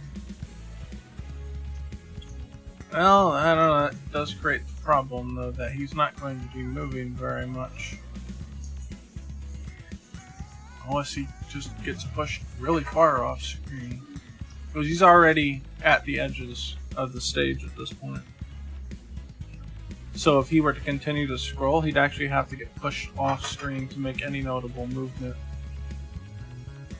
Well, it is what it is, I guess. Okay.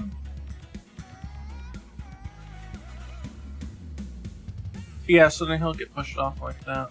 That's okay, I guess. It does mean we have to create more background there, but that's what it is.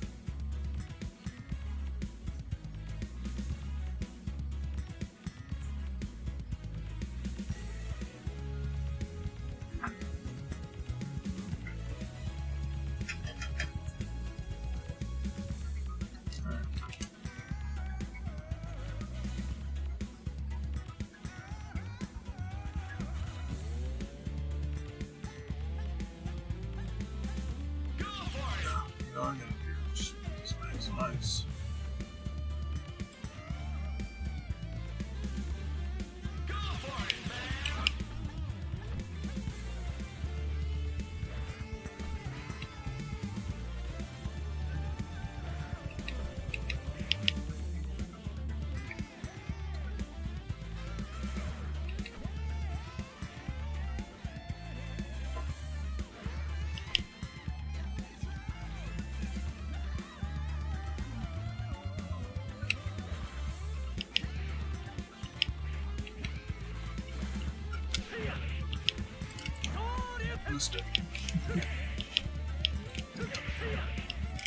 I don't think he moves too fast though, too.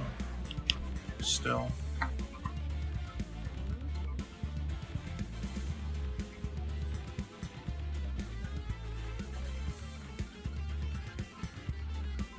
Oh, we can do it in real time anyway.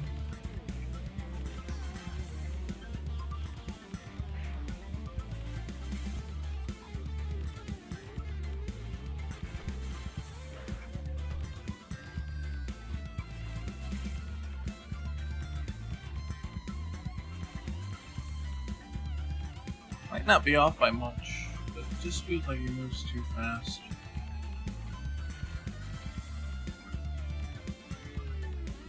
Of course, screwing with this. Let's see.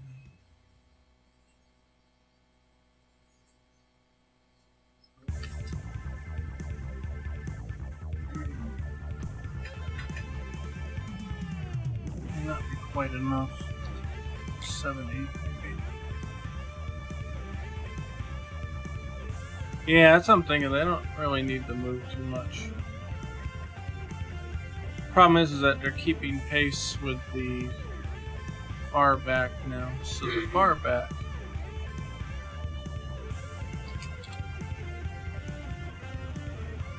will have to be a bit less.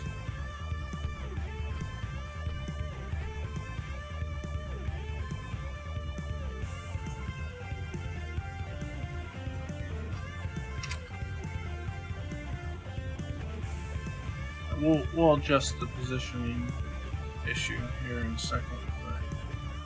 oh, actually, no, he's pretty much on point there.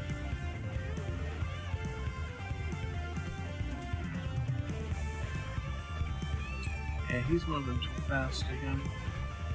That 7.8 wasn't terrible.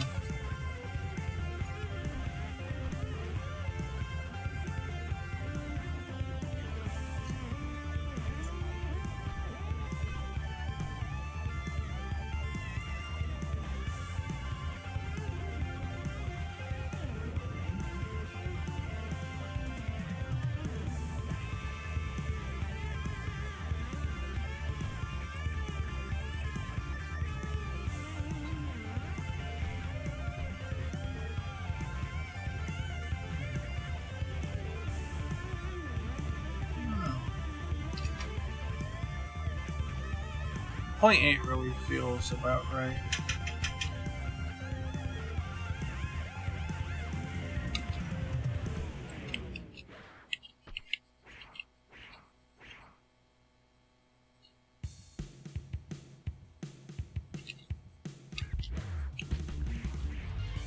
Can you make them move to the right when you walk left?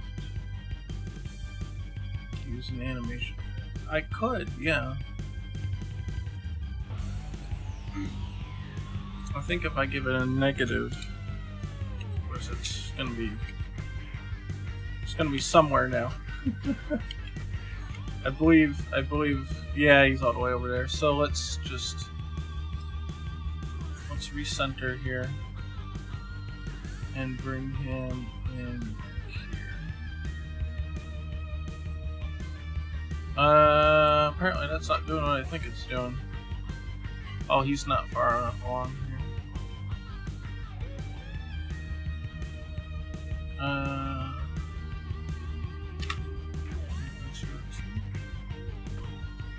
It's not working the way I think it is. Okay, that's doing what you were saying. They're just in the wrong spot.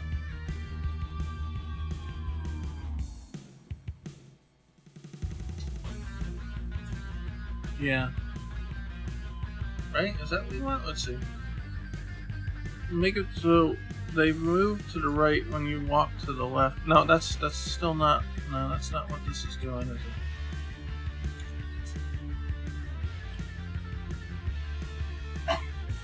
You know what? It's probably like 1.2. Yeah, there we go. It's got to be over the thing. So right, when I go right, it moves to the left, and when I go left, it moves to the right. Yeah. So there's that. We just need to position it, I guess, in the proper location.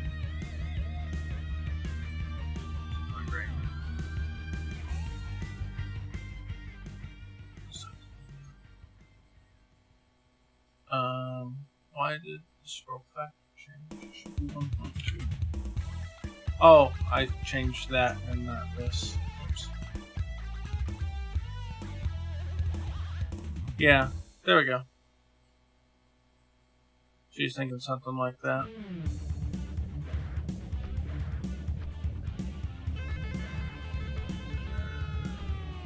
I'm trying to run with the Xbox 360 D-pad sucks.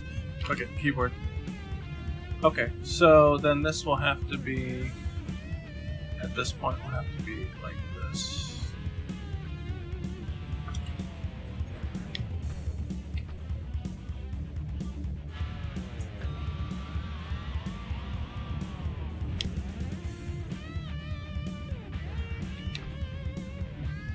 Yeah, so dial down the movement, right? Yeah.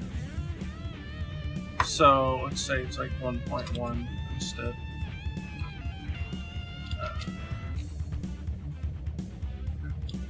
Even that's a bit much. 0.05. That's probably a little better. So when we're in the corner, I want to see him in all his glory.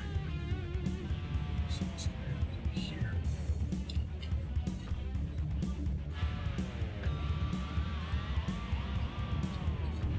Something like that, I guess. Does that look alright?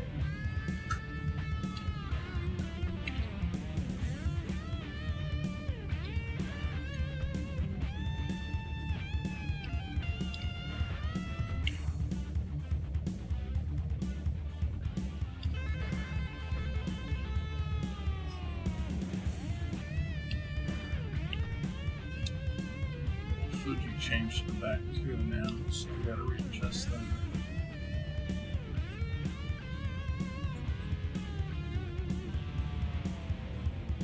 This was 1.8 or 0.8. Needs a nudge left so the perception holds. So at the maximum camera, you're saying he needs to, his position needs to be farther to the left. So something like that.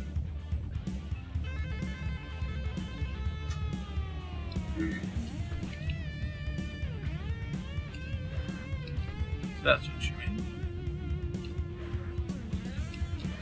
Default. Yeah, okay. Cool. We'll have to see how that translates to the other side then too. That's gonna be a different, whole separate fucking thing. I haven't used keyboard in a while. A little rusty on it. Of course, I don't have a gaming keyboard anymore either, so some of my inputs get eaten. Okay, so let's copy these settings. But it still doesn't need to move much. The more subtle, the better. The sense of depth it'll give the far background. So do you think it needs to move less still at this point? Because I can do that.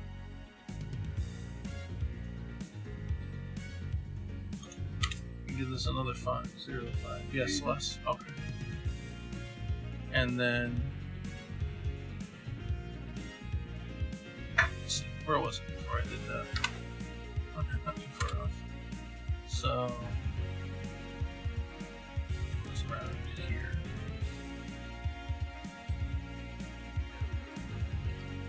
That almost doesn't move at all. That might be a little too little.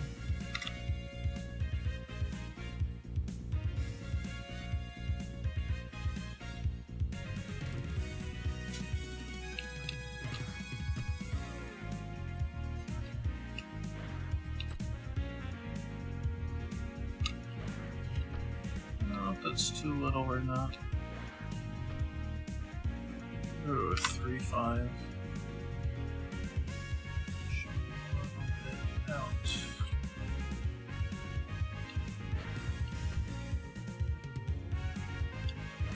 That below there.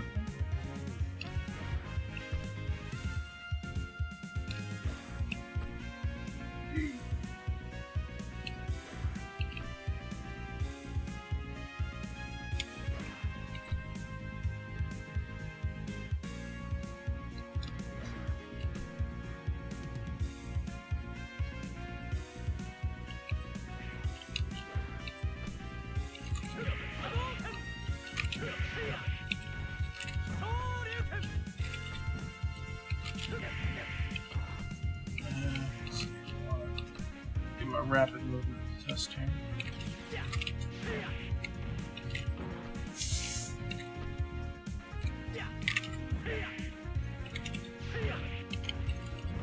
All right.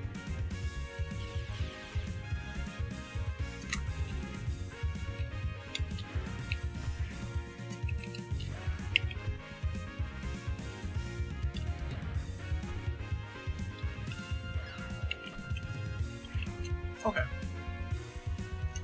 So before we go back, we've got to copy this. Pretty sure that this is unchanged at this point. 7, 5, and 8. So let's paste those values. 8 and a 7, 5. Yeah, okay, that's all fine. And we'll just see layer 2 in a bit.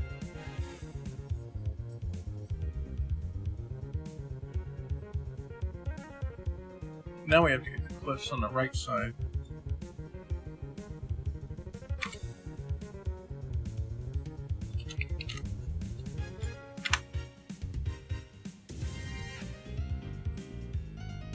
Just unload that.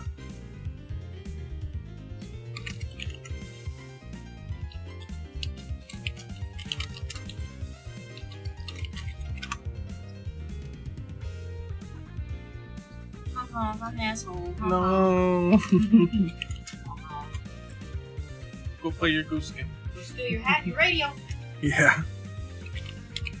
Wait, I'm talking to your girl. You better not, you son of a bitch. These are all good.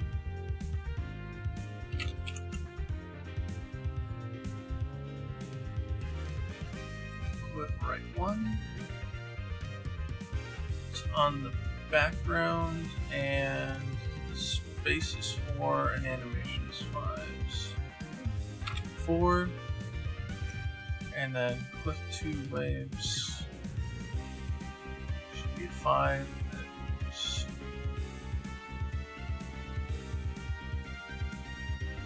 Okay.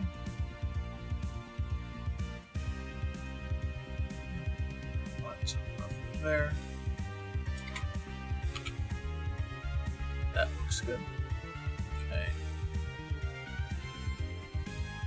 Alright, given that, it's going to be bottom right.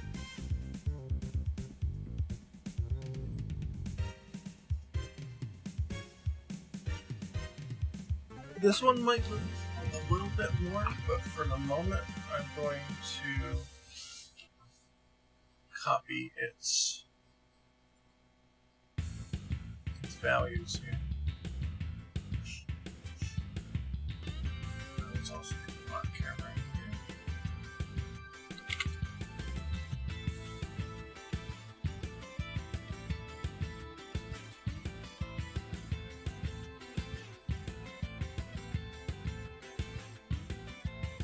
I don't know if this will be correct or not. Yeah, I guess that's the effect we want. Yeah.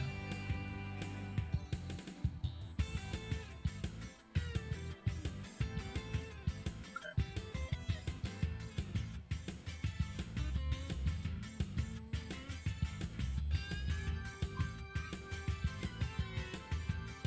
Might as well just go ahead and do cliff 3.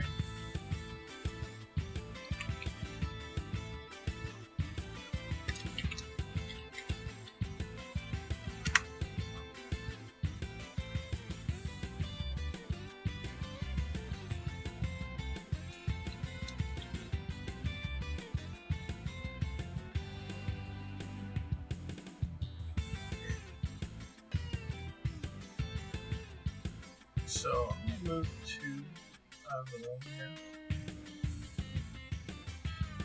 Stop. Up.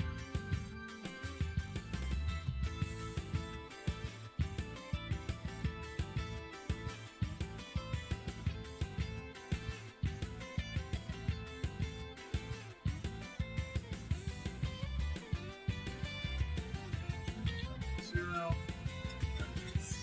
3, 4, and that's good.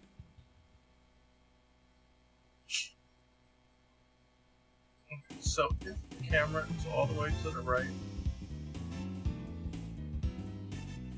then these guys, I assume, would have to do like this. I don't know.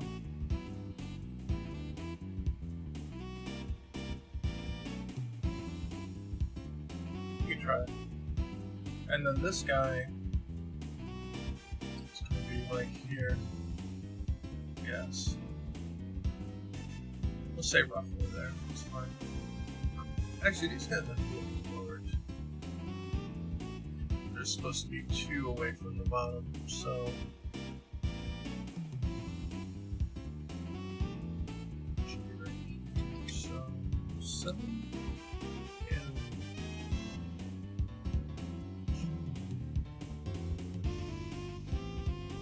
And then he's supposed to be 5 from here, so it's 1, 2, 3, 4, 5. And come down just.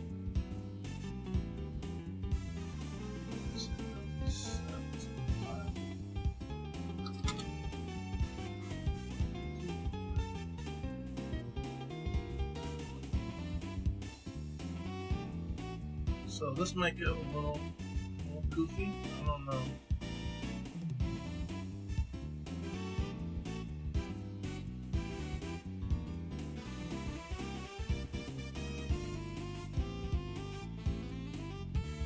So I'll have to see. She said close to 8.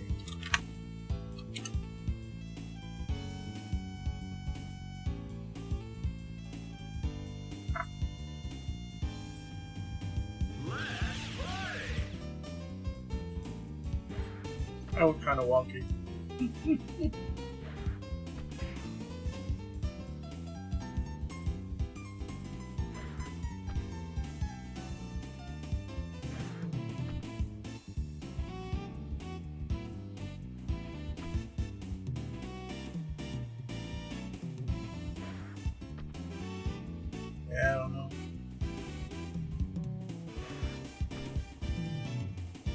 professional opinion, please? No,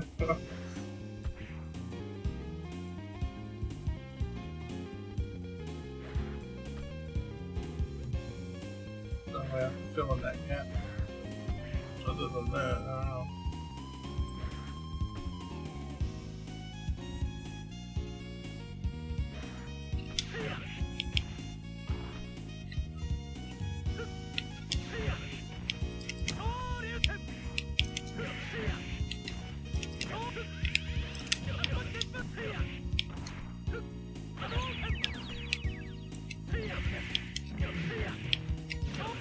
Hard to pick the right side. I feel like they're floating islands if they move too much. Yeah, that's the thing. I suppose the C also has to be adjusted. You could share that same property. So 1.37 or 1.75. You could share that same property of moving more than.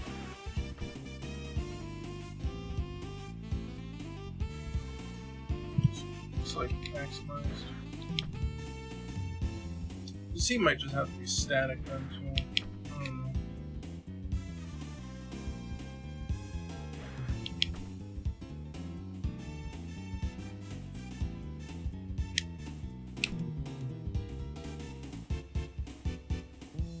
I don't know.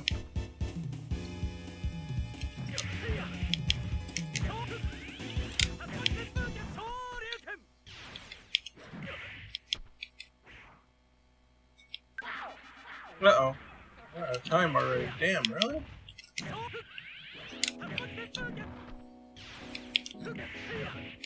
Man, we'll let it go for a moment.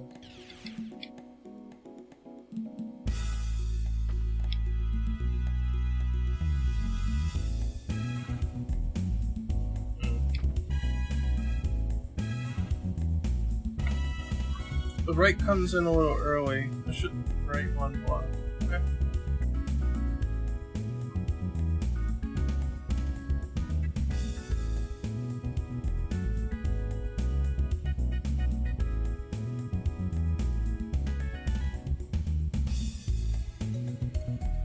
Save out here.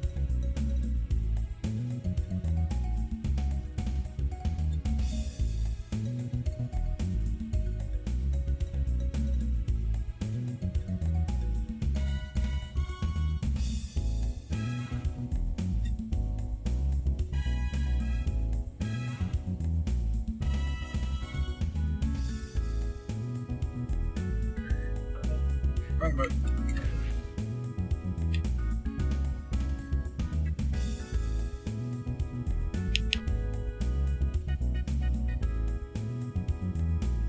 Certainly does look like a home set.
Do you think it should move less?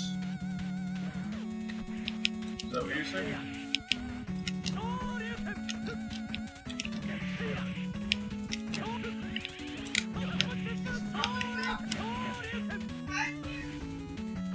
Would she fall off the bed? She fall off the bed? Oh.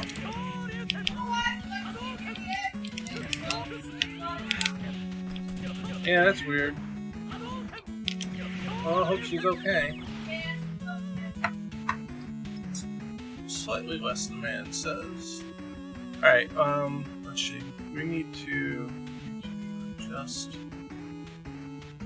Let's see. This is negative 10.5, negative 16.1, 10.5, 16.1.5.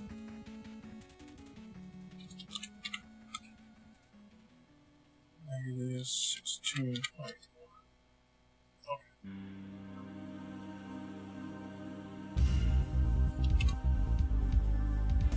A little over time, that's okay.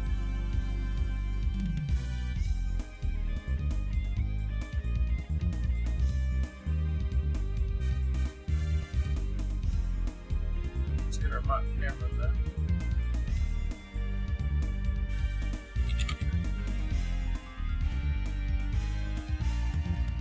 Okay, so the verdict was parallax has to slightly be decreased.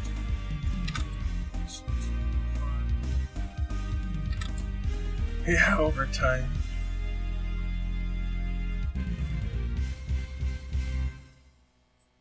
Does that go for the other side too? Or is it just the right side thing? Slightly desync. Yeah, both sides.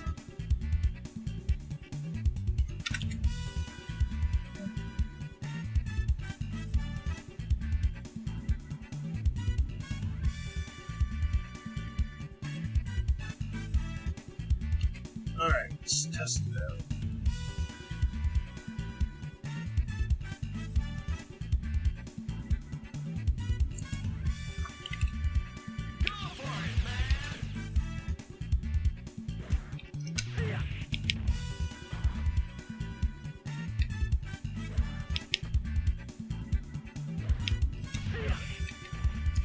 Now the C did revert. I'll adjust that in a second, I guess.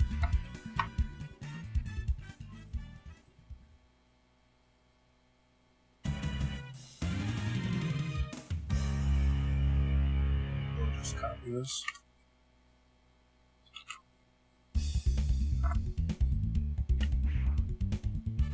Okay, there. C should be essentially synced with. Yeah, we'll go with that. Alright, wait. That feels like something. Well, something's better than nothing. So, I guess that works.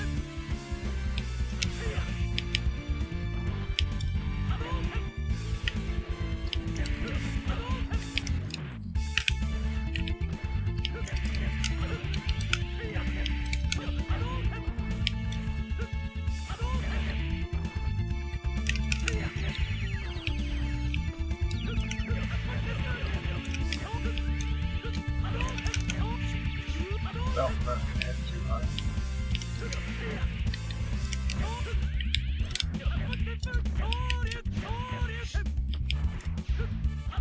Yeah.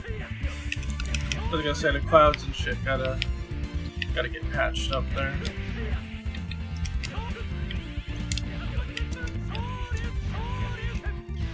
I think also the way that they're a little lower profile on this end helps with the way that the HUD view.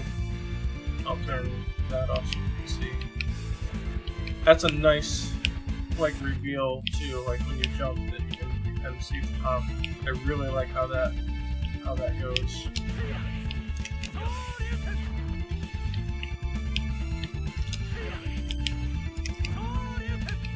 The other side's a little different, and you don't really see the tops when you jump. But it is what it is. Getting a little bit nitpicky. You barely only see them when you jump, but I could maybe pull it down a couple pixels, but that's very nitpicky, I think. But perhaps mess with that later. Yeah, looks pretty good.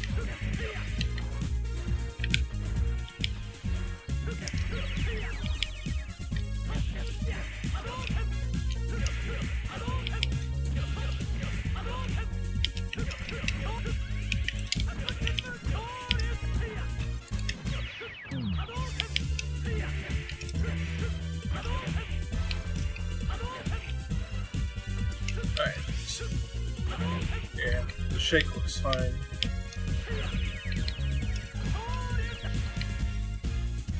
Yeah, that's cool. I like that. Kind of makes, it almost makes like the perspective feel tubular, and that everything's revolving around a sort of cylindrical center.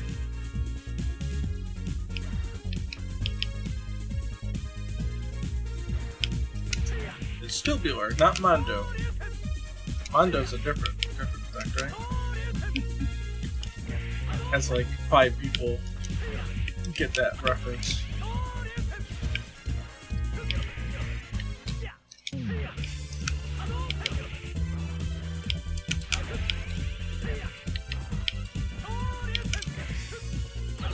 Mondo, man.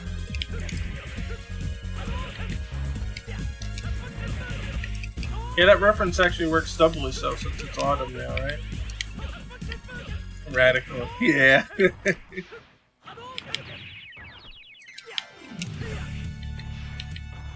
I'm trying to like pay attention to how it looks as I'm doing moves that make the camera adjust. I think I like it.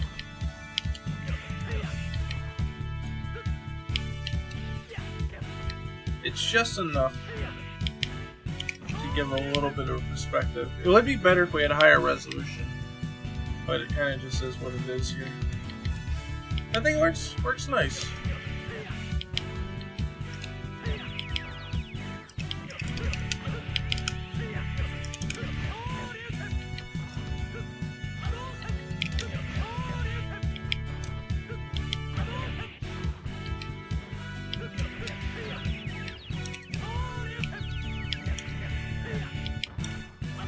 Yeah, I think that works.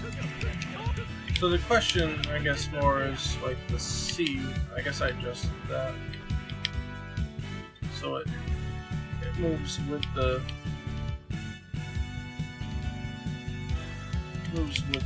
cliffs now. So the optimized thing to do here would be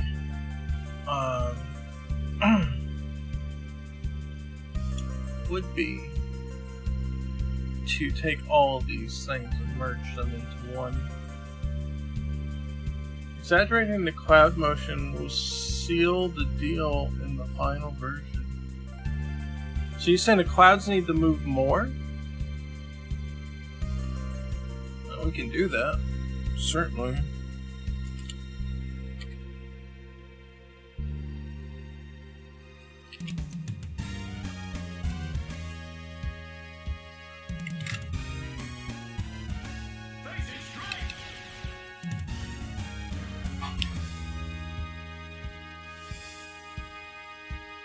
Is that what you meant?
Getting the move I want. Want to see the whole thing kind of scroll in one go here. That's what I want. I need to get punch and then it. I'm not doing it yet.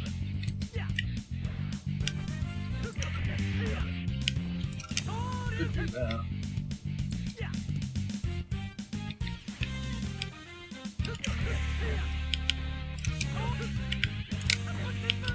There. No, we saw the whole stage move.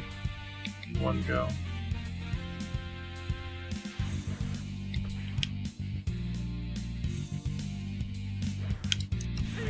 Those look pretty neat, but yeah, now I gotta fill in the gaps, I guess. I like how now the new position of the clouds is kind of like filling in the gap here too. I like that. So we'll have to have some sort of cloud mountain extension thing going on here. I think that this becomes visible, this gap, yeah, so this has to be extended out. That's no big deal, it's kind of a copy-paste job, to be honest.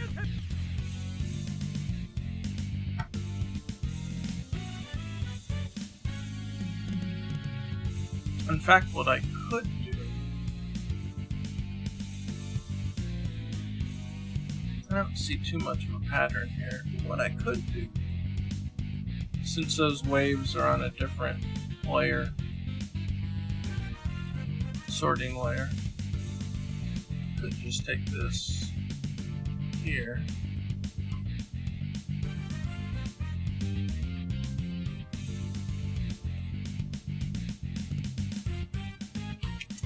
Save that.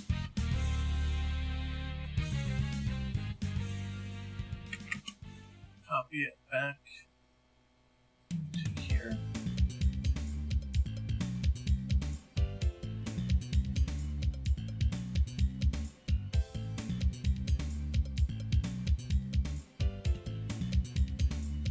So now this is a little shorter, but we can make it tiled. What the hell? Why is a scale like 8?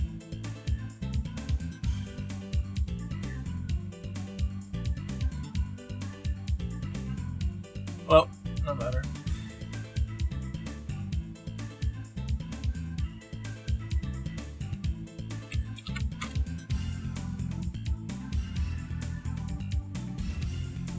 Point, and then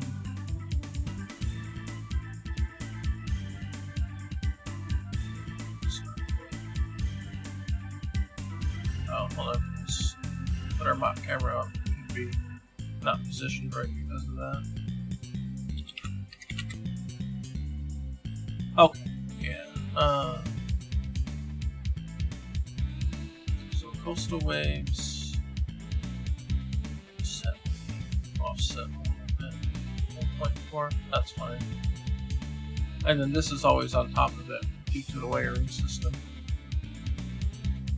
In fact, it probably doesn't need to be that large, to be honest. You can actually check that. So, that's not off by much. It really isn't. It does have to go through the whole thing. That's fine. I'll leave it like that for the moment.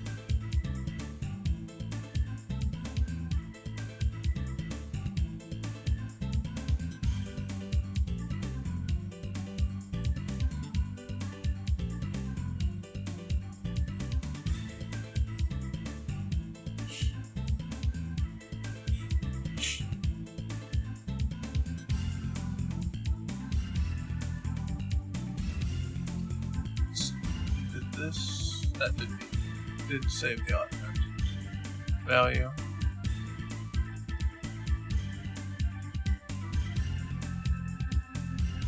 So we do have to deal with the gaps here now.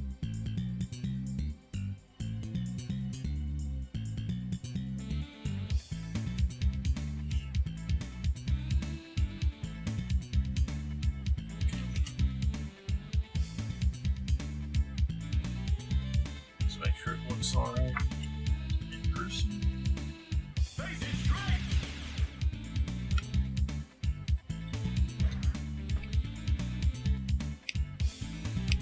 No gap right now.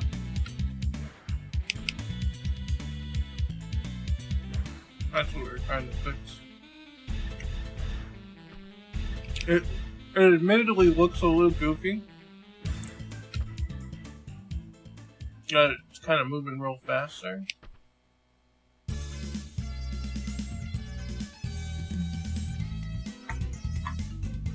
Coastal waves actually the same speed now.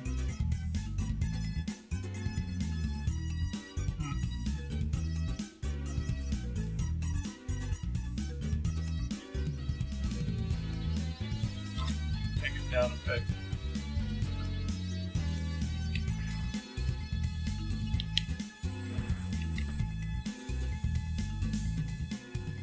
Of course, that makes the case moving faster.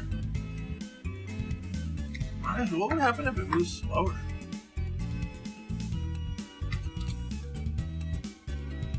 So this is now 7.5, so let's do 8.5.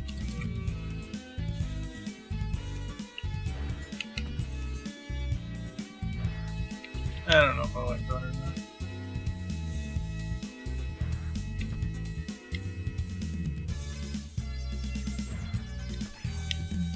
And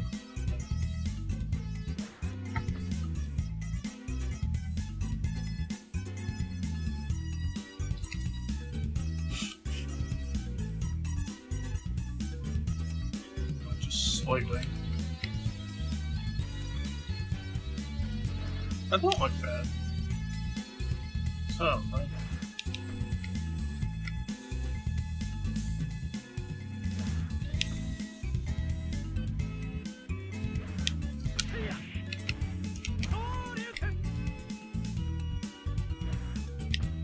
Yeah, this one feels pretty good actually.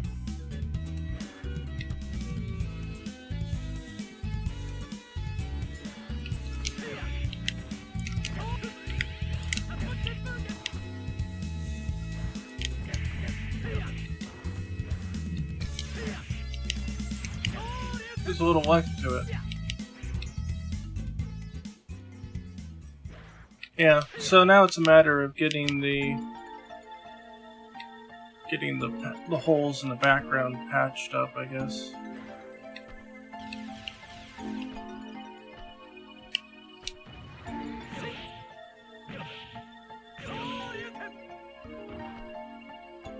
Kind of doing a vertical test there, see how it reacts.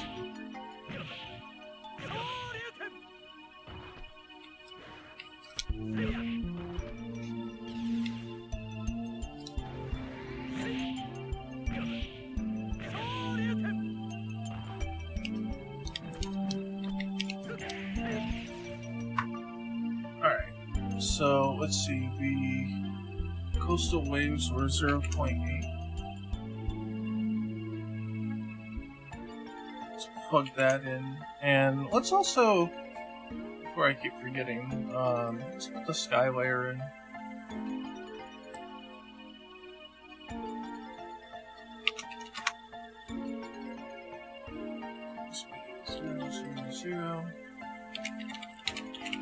There's no texture to it, so it can just be its own thing. So we'll do pixel, and it doesn't have to be tiled, it just increases scale. Stage background, we're going to do -10. Make sure it's behind everything. Sprite default, and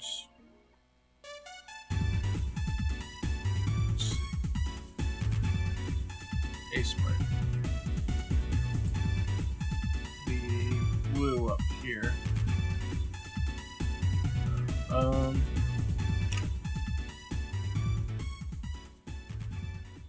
Copy that value there and paste it here. That did not copy. Come on, a sprite. Fuck with me. Copy. Copy.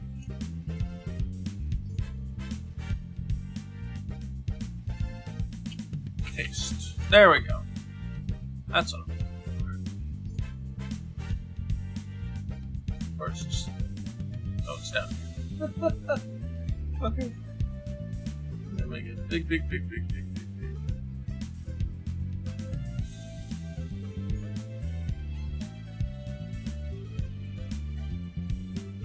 Bigger.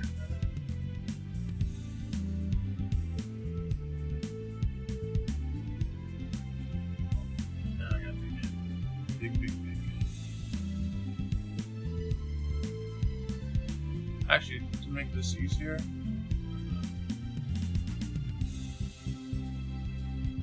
Oh, that's not. No, that's fine. That's fine.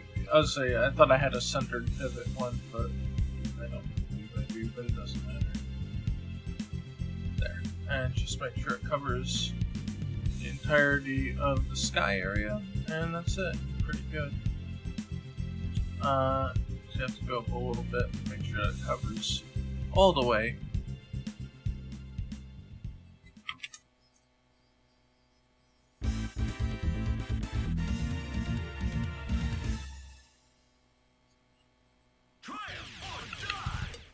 There we go. Looks a little better.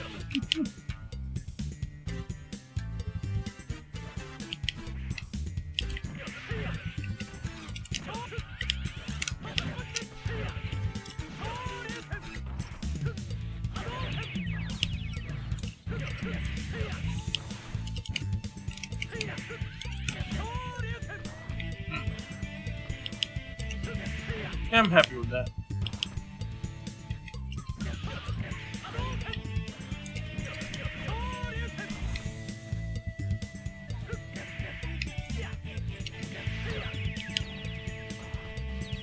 Yeah, I like the way this looks.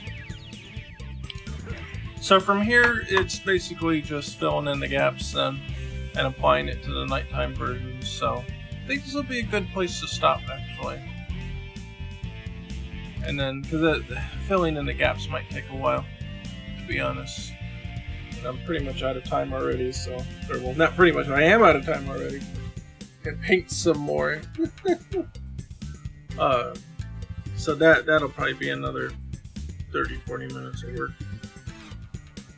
Making all that look right.